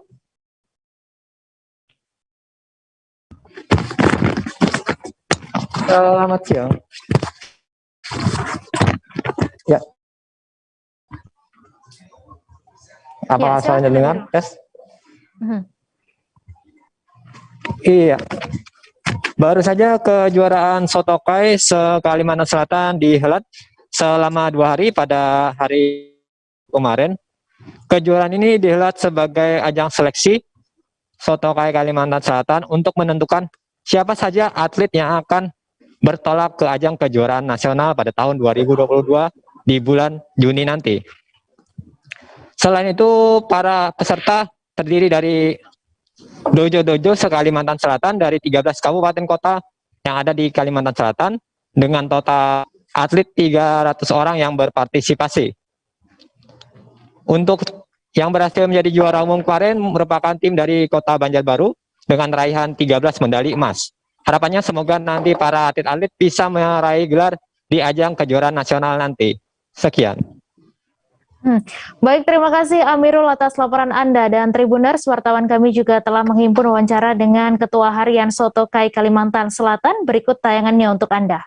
Sebesar ini Pak kira-kira seperti apa? Ya, saya berharap bahwa kita bisa berkontribusi kepada atlet Kalimantan Selatan yang khususnya karate, karena kami mempunyai atlet-atlet yang memang bisa dibanggakan, karena memang hampir mereka pernah mengikuti kejuaraan internasional gitu ya. Jadi Forky dalam hal ini sebagai induk organisasi kami akan memberikan kontribusi kepada Forky, kepada wilayah Kalimantan Selatan khususnya, untuk menyumbangkan atletnya untuk mewakili provinsi ini. Syukur-syukur nanti juga mewakili negara kita untuk bertanding di event internasional. Yang perlu difahami bahwa kami di Sotokai ini melakukan konsolidasi, koordinasi.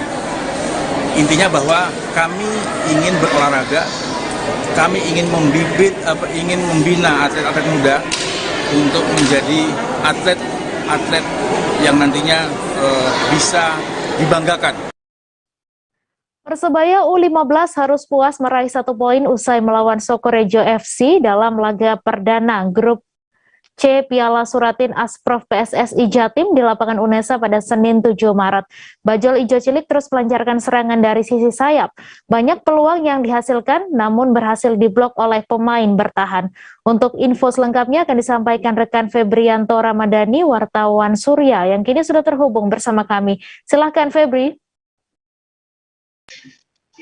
Ya, selamat siang para pemirsa Tribun News dan Tribun Network dimanapun Anda berada. Jadi pertandingan perdana grup C mempertemukan Persebaya U15 melawan Sokorejo FC. Jadi Bajul Ijo Cilik, julukan daripada Persebaya U15 itu terus melancarkan serangan dari sisi sayap secara silih berganti. Namun kiper lawan Sokorejo FC asal Tuban ini begitu tampil memuaskan di bawah mister gawang. Banyak peluang yang dihasilkan dari kedua kesebelasan, tapi tidak ada satupun yang berbuah gol ataupun mencetak angka. Jadi selama 2 kali 45 menit jalannya pertandingan, masih kedua tim itu harus ini apa istilahnya, peluangnya itu berhasil dimentahkan gitu ya. Terus dan juga skor kacamata atau 0-0 bertahan hingga wasit memenuhi peluit tanda berakhirnya pertandingan.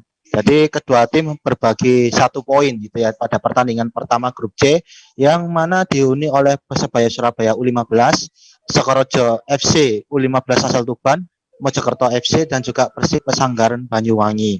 Dan juga pelatih Persebaya U15 Dul Hamid mengatakan dari segi permainan anak asuhnya masih unggul dari lawan. Ini per lini tim tidak ada masalah, hanya saja faktor yang harus dibenahi adalah penyelesaian akhir. Menurutnya 2 lawan terakhir besok pagi itu bakal berat karena selalu bermain dengan kekuatan penuh. Kendati demikian, saya sudah menyiapkan kualitas pemain antara pelapis dan inti, di mana sama-sama telah merata gitu satu sama lain, jadi bisa menutup lubang yang ditinggalkan, ujar Dul Hamid. Heri Dul, sapaan akrabnya, juga mengungkapkan hal itu bisa dilihat ketika dilakukan pergantian pemain timnya, dan juga jalannya pertandingan tetap stabil tanpa perubahan sama sekali. Mengenai evaluasi, tegas iya, kondisi striker kami tidak fit, pastinya akan kami perbaiki untuk pertandingan selanjutnya. Kemudian manajer Persebaya U15 Siraja Munira juga menyampaikan hal yang serupa. Menurutnya, para pemain sudah mengeluarkan kemampuannya dengan maksimal dalam pertandingan pertama itu. Namun faktor keberuntungan atau Dewi Fortuna ternyata masih belum menaungi pihak Persebaya U15. Karena banyak peluang yang tercipta tapi gagal berbuah gol, semoga pertandingan besok lebih baik dan Persebaya tetap menargetkan juara di level Jatim ini. Anggap semua laga adalah final, ucapnya. Terpisah, pelatih Sokorojo FC, Afan Rohib, mengucap syukur lantaran berhasil menahan imbang saat melawan tim calon juara. Apalagi status Sokorojo FC sebagai tim debutan dan juga asal pelosok desa. Jadi senang bisa menahan laju Perawan Surabaya, terangnya. Terus tuntasnya, evaluasi pasti ada, khususnya di lini depan perlu diasah lagi. Kami membawa 23 pemain dan juga kami juga sebagai anggota internal tim Liga 3 Persatu Tuban. Tentunya target meraih hasil yang terbaik. Demikian yang bisa saya laporkan, kembali ke studio. Baik, terima kasih Febrianto atas laporan Anda, dan Tribuners, wartawan kami juga telah menghimpun wawancara dengan pelatih Persebaya U15. Berikut tayangannya untuk Anda.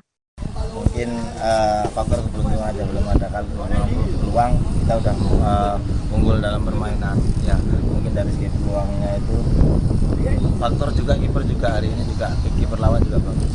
Kalau di segi permainan dan lini per lini sudah tidak ada masalah, cuma 3 faktor PR-nya di depan, ya di finishing. Coach, evaluasi laga selanjutnya mungkin lawan Mojokerto sama Banyuwangi kayak gimana, Coach? 2 lawan terakhir itu mungkin lebih greget lawan ini kelihatannya ya. Mojokerto ya kita juga udah siapkan untuk lawan-lawannya, itu untuk pemain pelapis yang untuk siap menggantikan posisi yang jadi di sini mungkin rata, kalau dibilang udah mulai merata, untuk pelapisnya udah mulai dibilang mengikuti, jadi lininya bisa terisi, jadi itu seperti tadi terjadi transisi ya. Untuk pergantian pemain tetap stabil, kita menguasai, hanya faktor keberuntungan yang belum berpihak di kita. Untuk lini depannya mungkin PR kita, karena betulan sebenarnya tadi kalau ternyata jujur kondisi strikernya tidak bikin sakit. Coach, tadi banyak kartu kuning, Coach, tadi, Coach. Gimana, Coach, pemain? Sebenarnya kondisinya memang efektif wajar, itu memang bola penyelamatan ya, safety ya, itu memang harus dilakukan. Jadi mungkin keputusan kelihatan jatuhnya agak keras, tapi memang harus, memang yang namanya pertahanan. Kasus kebakaran yang terjadi di kawasan hutan TNBS Jambi didominasi sumber api dari kawasan perbatasan antara TNBS dan pemukiman atau lahan masyarakat sekitar. Kondisi tersebut bukan hal baru, mengingat saat musim kemarau kebanyakan masyarakat masih ada yang membuka lahan dengan cara membakar. Terkait hal tersebut, pemerintah melalui TNBS dan masyarakat desa penyangga bekerja sama untuk membentuk masyarakat peduli api. Untuk info selengkapnya akan disampaikan rekan Abdullah Usman, wartawan Tribun Jambi yang kini sudah terhubung bersama kami. Silahkan Usman.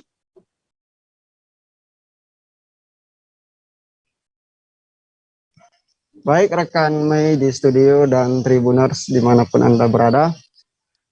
Baiklah, dapat kita ketahui seperti tahun-tahun sebelumnya di mana memasuki bulan April, di mana untuk Kabupaten Tanjung Jabung Timur atau Provinsi Jambi memasuki musim kemarau. Sesuai dari perkiraan BMKG Provinsi Jambi bahwa bulan April mulai memasuki musim kemarau. Nah, untuk itu saat ini beberapa persiapan atau antisipasi mulai dilakukan oleh pihak terkait, yaitu Daop Manggal Agni di bawah Balai Taman Nasional Berbak Sembilang. Saat ini tim yang di bawah Daop sendiri sudah mulai melakukan patroli, kegiatan rutin, juga bentuk persiapan posko di beberapa pos yang ada di sekitaran kawasan Taman Nasional Berbak Sembilang. Namun dalam persiapan untuk patroli tersebut, beberapa kendala memang masih ditemukan, terutama terkait fasilitas, sarana, juga akses menuju lokasi yang memang menjadi permasalahan ketika melakukan patroli.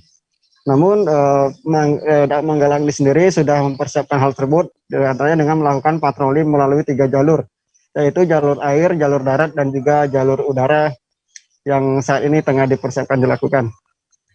Meski demikian, untuk diketahui, kawasan Taman Nasional Berbak Sembilang sendiri memiliki luasan yang mencapai 1.420.000 hektar, yang beberapa sisi bagian hutan tersebut merupakan perbatasan dengan kawasan permukiman. Nah, sebab itulah beberapa kawasan tersebut menjadi rawan terjadinya karhutlah setiap tahunnya. Tercatat di beberapa 2 tahun terakhir terjadinya kebakaran di Taman Nasional Purbak didominasi berasal dari api yang merembet dari kawasan lahan milik masyarakat yang sejatinya sangat berbatasan dengan kawasan TNBS. Untuk mengantisipasi hal serupa tidak terulang lagi di tahun 2022 ini, tim TNBS bersama Manggala Agni telah melakukan terobosan diantaranya dengan membentuk Masyarakat Peduli Api atau MPA, melibatkan 10 desa penyangga atau 10 desa yang memiliki perbatasan erat dengan kawasan TNBS. Di mana tercatat hingga saat ini dari 10 desa tersebut, 4 diantaranya sudah terbentuk MPA, namun sisanya masih dalam proses dan saat ini dalam sosialisasi oleh pihak desa. Selain itu, beberapa kendala juga yang dihadapi tim Manggala Agni saat melakukan pemadaman di lokasi, yaitu ketika musim kemarau, maka kawasan Taman Nasional Purbak Sembilang sendiri akan kesulitan untuk mendapatkan pasokan air, sehingga hal tersebut menjadi kendala utama dalam melakukan pemadaman di kawasan TNBS. Dan pihak TNBS ataupun Manggala Agni berharap di tahun ini persoalan air dapat segera tertangani sehingga saat kejadiannya kebakaran di kawasan TNBS tidak kesulitan lagi dalam melakukan penanganan. Demikian rekan Mei di studio. Ya, terima kasih Abdullah Usman atas laporan Anda. Selamat bertugas kembali. Kita beralih ke informasi selanjutnya. Tribuners, Biro Perjalanan Umroh dan Jamaah Umroh menyambut baik keputusan pemerintah Arab Saudi yang mencabut pembatasan COVID-19, terutama peniadaan karantina dan kewajiban PCR di Tanah Suci bagi warga Indonesia. Hal ini pun disambut Mabruk Tour yang akan memberangkatkan 83 peserta perjalanan umroh dari Bandung pada 20 Maret mendatang. Dengan kebijakan baru ini, jamaahnya tidak perlu lagi menjalani karantina dan PCR di Arab Saudi. Untuk info selengkapnya akan disampaikan rekan Syarif Abdul Salam, wartawan Tribun Jabar yang kini sudah terhubung bersama kami. Silakan Syarif.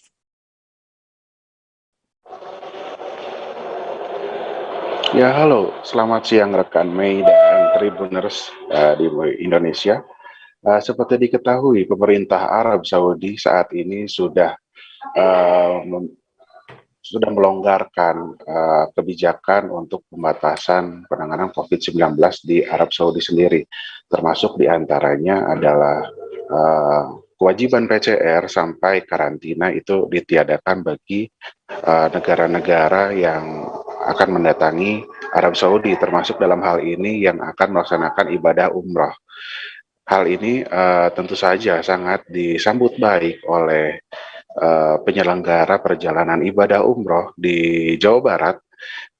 Di antaranya di sini Mabruk Tour contohnya yang akan memberangkatkan dari kota Bandung itu sebanyak 83 orang pada tanggal 20 Mei mendatang. Itu artinya tadinya mereka akan menjalani ibadah umroh itu dalam waktu 9 hari di kota Mekah dan Madinah, ditambah 3 hari karantina di Madinah. Namun kini setelah kebijakan itu dihapuskan untuk karantina di Madinah, artinya jamaah akan memiliki 3 hari tambahan di sana yang bisa digunakan untuk beribadah atau mengadakan city tour di Madinah. Dan ini pun mereka sedang kembali mendalami atau menjadwal ulang kegiatan mereka di Tanah Suci seperti apa gitu. Tapi dari Indonesia, dan ketika mereka pulang kembali ke Indonesia, mereka masih tetap harus menjalankan karantina dan PCR. Mereka menyambut baik hal ini karena ya mereka akan dapat waktu tambahan di Tanah Suci dengan tidak ada karantina. Mereka tidak bermasalah jika harus dikarantina di Indonesia. Kemudian mereka pun, walaupun pemerintah Arab Saudi sudah melonggarkan untuk tidak ada lagi aturan untuk mewajibkan memakai masker di Tanah Suci, termasuk di Masjidil Haram di kota Mekah dan Masjid Nabawi di kota Madinah, namun penyelenggara umroh dan jamaah tetap akan memakai masker di sana, menyatakan seperti itu, dan kecuali jaga jarak ya, karena di Masjidil Haram dan Masjid Nabawi sendiri untuk kebijakan jaga jarak di setiap safnya itu sudah ditiadakan. Ya intinya mereka sangat menyambut baik hal ini dan mereka pun masih tetap akan berkoordinasi dengan Kementerian Agama bagaimana ini penyelarasan kebijakan antara di Arab Saudi dengan di Indonesia. Ya demikian rekan Mei. Ya, baik, terima kasih Syarif atas laporan Anda. Selamat bertugas kembali. Informasi tadi sekaligus menutup perjumpaan kita dalam live update hari ini. Tribuners, lantaran masih di tengah pandemi, kami kembali mengingatkan untuk selalu menerapkan protokol kesehatan dimanapun Anda berada. Saya, Meisa Desirait, beserta kru yang bertugas pamit. Terima kasih dan sampai jumpa. Jangan lupa like, subscribe, dan share ya!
Dengan akses jalan yang rusak, terlebih saat memasuki musim penghujan, kondisi itu lantas mempengaruhi daya tarik wisatawan untuk datang ke desa tersebut.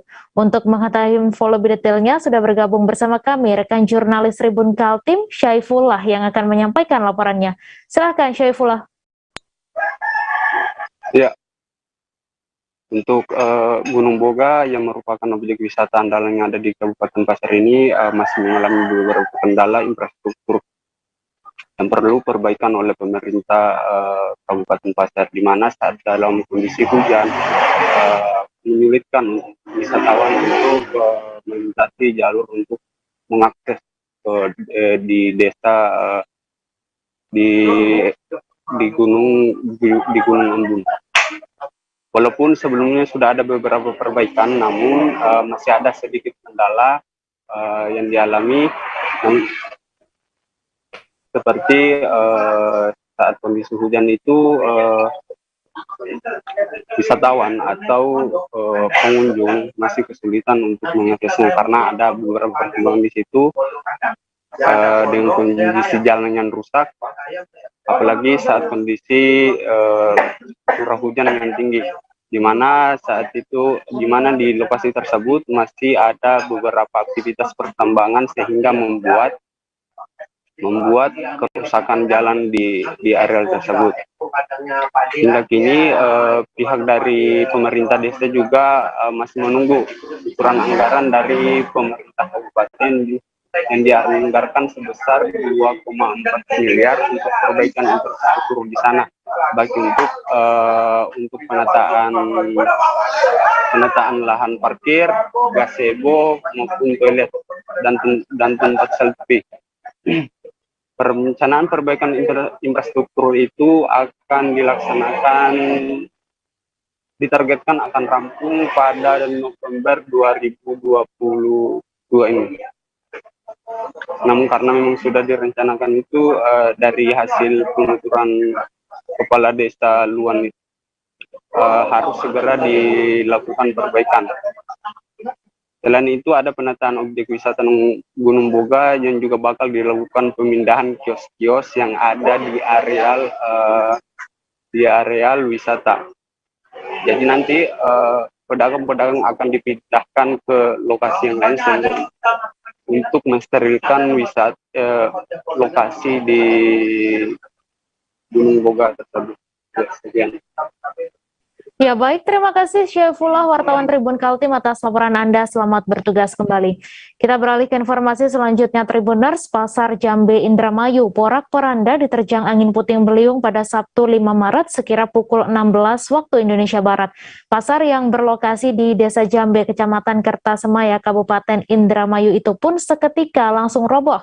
Beberapa bagian atap pasar seolah-olah dipelintir menjadi bentuk spiral karena kencangnya hantaman angin. Untuk info selengkapnya akan disampaikan oleh rekan jurnalis Tribun Cirebon, Handika Rahman, yang kini sudah terhubung bersama kami. Silakan Handika. Baik Mei, terima kasih. Dapat kami informasikan ya, Pasar Jambe Indramayu porak-poranda diterjang angin puting beliung pada Sabtu 5 Maret 2022 sekitar pukul 16 waktu Indonesia Barat kemarin. Pasar yang berlokasi di Desa Jambe, Kecamatan Kertasemaya, Kabupaten Indramayu pun seketika langsung roboh. Beberapa bagian atap pasar berwarna biru itu bahkan seolah-olah dipelintir karena kerasnya hantaman dari angin puting beliung tersebut ya. Kerangka pasar yang terbuat dari baja ringan diketahui juga kini sudah tidak lagi berbentuk. Sebagian bangunan pasar bahkan sampai ada yang masuk ke saluran irigasi yang melintas di samping pasar tersebut. Menurut keterangan saksi mata di lokasi kejadian, jadi angin puting beliung itu datang secara bersamaan ya dengan hujan deras yang melanda wilayah setempat pada sore hari tersebut. Kejadiannya itu sekitar pukul 4 sore. Masih disampaikan warga, jadi saat itu langit sudah seperti badai ya, sangat gelap.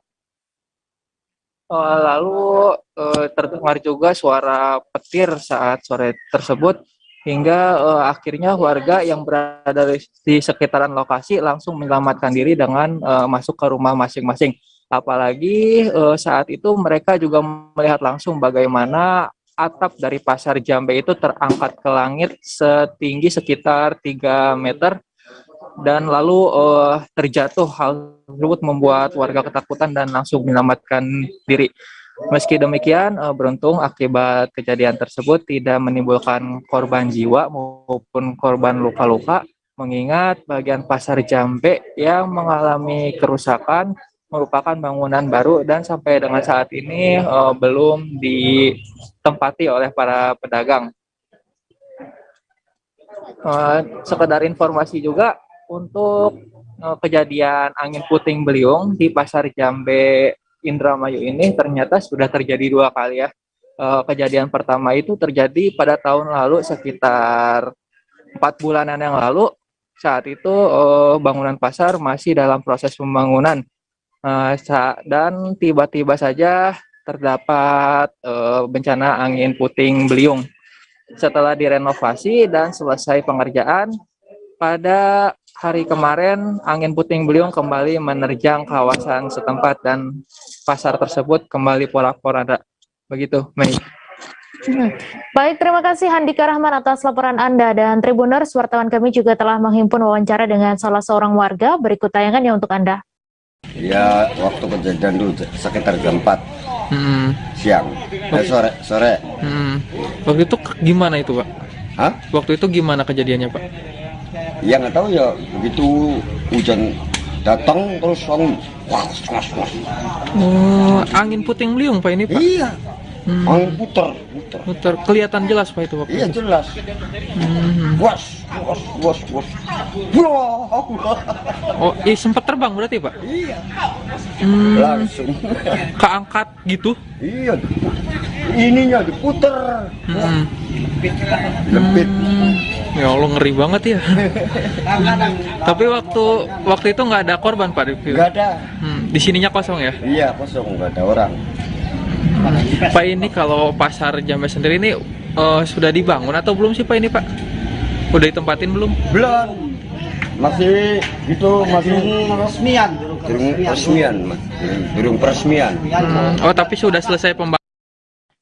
Tiga nelayan asal Kabupaten Aceh Barat tenggelam setelah kapal mereka menabrak karang di Pulau Babi, kawasan Kabupaten Simeulue pada Minggu 6 Maret pagi.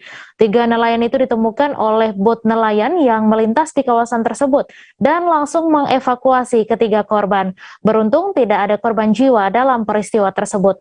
Untuk info selengkapnya akan disampaikan rekan jurnalis Serambi News, Sa'dul Bahri, yang kini sudah terhubung bersama kami. Silakan Bahri. Halo. Ya, silakan Bahri.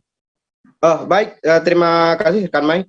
Dapat kami laporkan bahwa pada Minggu pagi sekitar pukul 6 waktu Indonesia Barat ini telah terjadi musibah terhadap tiga nelayan Kabupaten Aceh Barat dengan menabrak karang di kawasan Pulau Babi, kawasan Kabupaten Simelu, hingga menyebabkan tiga nelayan ini tidak bisa berbuat apa-apa. Namun kondisi ini akhirnya bisa diketahui di mana tiga para nelayan yang asal Aceh Barat ini bisa menyelamatkan diri di sebuah kapal yang sedang tenggelam akibat menabrak karang di Pulau Babi itu. Akhirnya tim Basarnas dari Kepulauan Simelu berhasil melakukan evakuasi pada Minggu sore kemarin. Namun hingga saat ini kapal tersebut masih dalam perjalanan, sedang dilakukan penarikan ke daratan Melabuh. Demikian rekan Mai. Ya, baik, terima kasih Sa'dul Bahri atas laporan Anda. Selamat bertugas kembali. Kita beralih ke informasi selanjutnya, Tribuners. Masyarakat bersama tim SAR gabungan berhasil menemukan seorang pria yang tenggelam di Sungai Kayan yang bernama Ahmad Dhani. Diketahui Ahmad Dhani telah dilaporkan tenggelam sejak Sabtu dini hari lalu. Ia ditemukan dalam kondisi sudah tak bernyawa dan saat ini jenazah sudah dibawa ke RSUD Dr. Sumarmo Sosro Atmojo Tanjung Selor untuk dilakukan autopsi. Untuk info selengkapnya akan disampaikan oleh rekan Georgie Sentana Silalahi, wartawan Tribun Kaltara yang kini sudah terhubung bersama kami. Silakan Georgie. Ya, selamat siang Tribuners. Selamat siang. Pada hari ini ingin saya sampaikan kepada pemirsa bahwasannya korban atas nama Ahmad Dhani berusia 22 tahun telah berhasil ditemukan di hilir tepian Sungai Kayan atau sebelum dari pelabuhan itu, di mana Ahmad Dhani merupakan salah satu anak buah kapal dari kapal Sukun, yaitu bernama Kayan 3, ditemukan setelah pencarian sudah berjalan 2 hari dari pihak BPBD dan juga masyarakat menyatakan bahwa pada hari pertama kemarin pencarian masih berfokus pada titik 543 jam dan di hari kedua pencarian dilebar menjadi 4 titik dari Sungai Kayan hilir hingga ke bagian titik utama. Penyisiran berlangsung sudah dilakukan di pukul 14.30 dan juga pada kedalaman 200 meter dari hasil investigasi tim BPBD Gulungan beserta tim SAR Kota Tarakan. Ditemukannya kronologi kejadian ini dari lulusan BPBD merupakan masih anak muda yang juga bekerja di kapal tersebut, yang dimana pada kejadiannya itu pada hari Sabtu lalu dan pencarian sudah ditemukan pada hari Selasa kemarin. Maksud saya di hari Minggu kemarin, dan terus pihak dari investigasi mengatakan korban meninggal nantinya masih dikoordinasikan oleh pihak keluarga apakah disemayamkan di Kabupaten Gulungan Provinsi Kalimantan Utara ataupun dikebumikan di Pulau Jawa. Sebab sejauh ini sampai sebelumnya juga sudah ditemukan pada hari yang sama di waktu subuh Sabtu, dan selanjutnya untuk informasinya kami masih akan terus mencari tahu dari pihak berwajib maupun dari tim BPBD dan tim SAR Kota Tarakan. Demikian yang bisa dapat saya sampaikan kembali ke studio. Terima kasih. Baik, terima kasih Georgie Sentana Silalahi atas laporan Anda. Dan Tribuners, wartawan kami juga telah menghimpun wawancara dengan PLT BPBD Bulungan. Berikut tayangannya untuk Anda.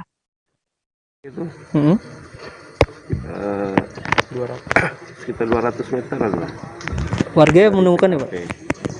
Warga kebetulan dengan BPBD juga menyisir di daerah di situ. Yang menemukannya warga, tapi keluarga sendiri juga, Mas Wahyu, Pak Wahyu. Kebetulan mereka juga inisiatif untuk proses pencarian karena kenal baik ya dengan almarhum. Proses pencariannya ya ditemukan jam 14.31, setengah 3 dengan kondisi sudah meninggal. Jadi selanjutnya kita evakuasi, kita bawa ke rumah sakit ya, untuk selanjutnya diproses oleh rumah sakit dengan Polres untuk melakukan otopsi.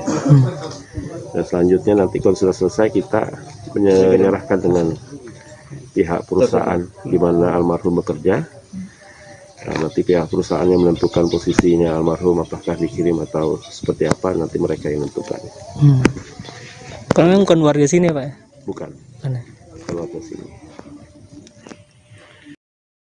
Kami akan kembali selesai jeda sejenak Tribuners, tetap di live update. Oke, apa kabar Bang Aris di sini untuk strateginya? Kalau saya sendiri di Jumip 37 ini yang semalam baru mulai, saya udah Sebenarnya aku nggak ngerasain penangkapan atau penggerebegan atau apapun itu, karena gini loh, posisinya aku Jadi kita mengenal disebut dengan stroke yang tidak berdarah dengan stroke yang berdarah. Stroke yang tidak berdarah itu biasanya ditandai dengan adanya penyumbatan. Kalau itu terjadi di sini mungkin pikirnya tidak ke situ kali ya, tapi kalau di Korea atau di Kamboja itu ada beberapa paper yang saya itu Mas, ya dulunya tukang koran. Oh gitu ya, Tukang koran. Ya, saya baca itu Pak. Tuh kan, pernah baca kan? Ya. Jadi kalau saya jadi tangga, itu udah bersyukur banget. Si anak ini dijadikan sebagai tersangka begitu. Ya, kalau ini kita bicara yang di luar kasus Situbondo ya, dengan nama hujan shower, di mana terdapat batas jelas antara daerah hujan dan tidak hujan yang biasanya terjadi pada fase awal mature stage atau tahap bahaya dewasa. itu Kang. Jadi mulai artinya terjadinya perlembekan. Nah itu untuk penetrasi akan sulit gitu ya. Dok, saya ini menurut saya memang tidak mudah, bukan urusan tanah diambil. Kalau misalnya Amerika Serikat sekarang, Rasulullah mengatakan dalam sebuah hadis bahwa berpuasa di 6 hari Syawal itu. Oke, apa kabar Bang Aris di sini untuk strateginya? Kalau saya sendiri di Jumip 37 ini yang semalam baru mulai, saya udah Sebenarnya aku nggak ngerasain penangkapan atau penggerebegan atau apapun itu, karena gini loh, posisinya aku Jadi kita mengenal disebut dengan stroke yang tidak berdarah dengan stroke yang berdarah. Stroke yang tidak berdarah itu biasanya ditandai dengan adanya penyumbatan. Kalau itu terjadi di sini mungkin pikirnya tidak ke situ kali ya, tapi kalau di Korea atau di Kamboja itu ada beberapa paper yang saya itu Mas, ya dulunya tukang koran. Oh gitu ya, Tukang koran. Ya, saya baca itu Pak. Tuh kan, pernah baca kan? Ya. Jadi kalau saya jadi tangga, itu udah bersyukur banget. Si anak ini dijadikan sebagai tersangka begitu. Ya, kalau ini kita bicara yang di luar kasus Situbondo ya, dengan nama hujan shower, di mana terdapat batas jelas antara daerah hujan dan tidak hujan yang biasanya terjadi pada fase awal mature stage atau tahap bahaya dewasa. itu Kang. Jadi mulai artinya terjadinya perlembekan. Nah itu untuk penetrasi akan sulit gitu ya. Dok, saya ini menurut saya memang tidak mudah, bukan urusan tanah diambil. Kalau misalnya Amerika Serikat sekarang, Rasulullah mengatakan dalam sebuah hadis bahwa berpuasa di 6 hari Syawal itu. Oke, apa kabar Bang Aris di sini untuk strateginya? Kalau saya sendiri di Jumip 37 ini yang semalam baru mulai, saya udah Sebenarnya aku nggak ngerasain penangkapan atau penggerebegan atau apapun itu, karena gini loh, posisinya aku Jadi kita mengenal disebut dengan stroke yang tidak berdarah dengan stroke yang berdarah. Stroke yang tidak berdarah itu biasanya ditandai dengan adanya penyumbatan. Kalau itu terjadi di sini mungkin pikirnya tidak ke situ kali ya, tapi kalau di Korea atau di Kamboja itu ada beberapa paper yang saya itu mas, ya dulunya tukang koran. Oh gitu ya, tukang koran. Ya saya baca ya Pak. Tuh kan pernah baca kan? Ya. Jadi kalau saya jadi pangdam itu udah bersyukur banget. Si anak ini dijadikan sebagai tersangka begitu. Ya kalau ini kita bicara yang di luar kasus Situbondo ya, dengan nama hujan shower, di mana terdapat batas jelas antara daerah hujan. Terima kasih Anda masih menyaksikan live update. Wali Kota Solo, Gibran Rakabuming Raka kembali terkonfirmasi positif COVID-19. Wakil Wali Kota Solo, Teguh Prakosa mengatakan hasil itu didapatkan dari hasil tes PCR yang dilakukan Gibran pada Jumat 4 Maret lalu. Selama menjalani isoman, tugas protokoler Gibran akan diwakili oleh Teguh maupun pejabat lainnya. Kendati demikian, Gibran masih bisa memantau agenda kedinasan melalui online. Untuk info selengkapnya akan disampaikan oleh rekan Agil Tri, wartawan Tribun Solo yang kini sudah terhubung bersama kami. Silakan Agil. Ya, Wali Kota Solo Gibran Rakabuming Raka kembali terkonfirmasi COVID-19 yang mana dari keterangan Wali Kota Solo, Wakil Wali Kota Solo Teguh Prakosa mengatakan bahwasanya pada hari Jumat dini hari Gibran mengalami sakit batuk, kemudian dia melakukan atau pergi ke rumah dinas Wali Kota Solo di Loji Gandrung. Di sana Gibran memanggil dokter dan melakukan tes PCR secara mandiri. Dari hasil yang didapat diketahui bahwasanya Gibran terkonfirmasi positif virus COVID-19. Konfirmasi itu disampaikan langsung Gibran Rakabuming Raka kepada awak media pada hari Minggu atau 2 hari setelah Gibran menjalani tes PCR. Saat ini Gibran Rakabuming Raka telah menjalani isolasi mandiri di rumah dinasnya di Loji Gandrung, yang mana di sana Gibran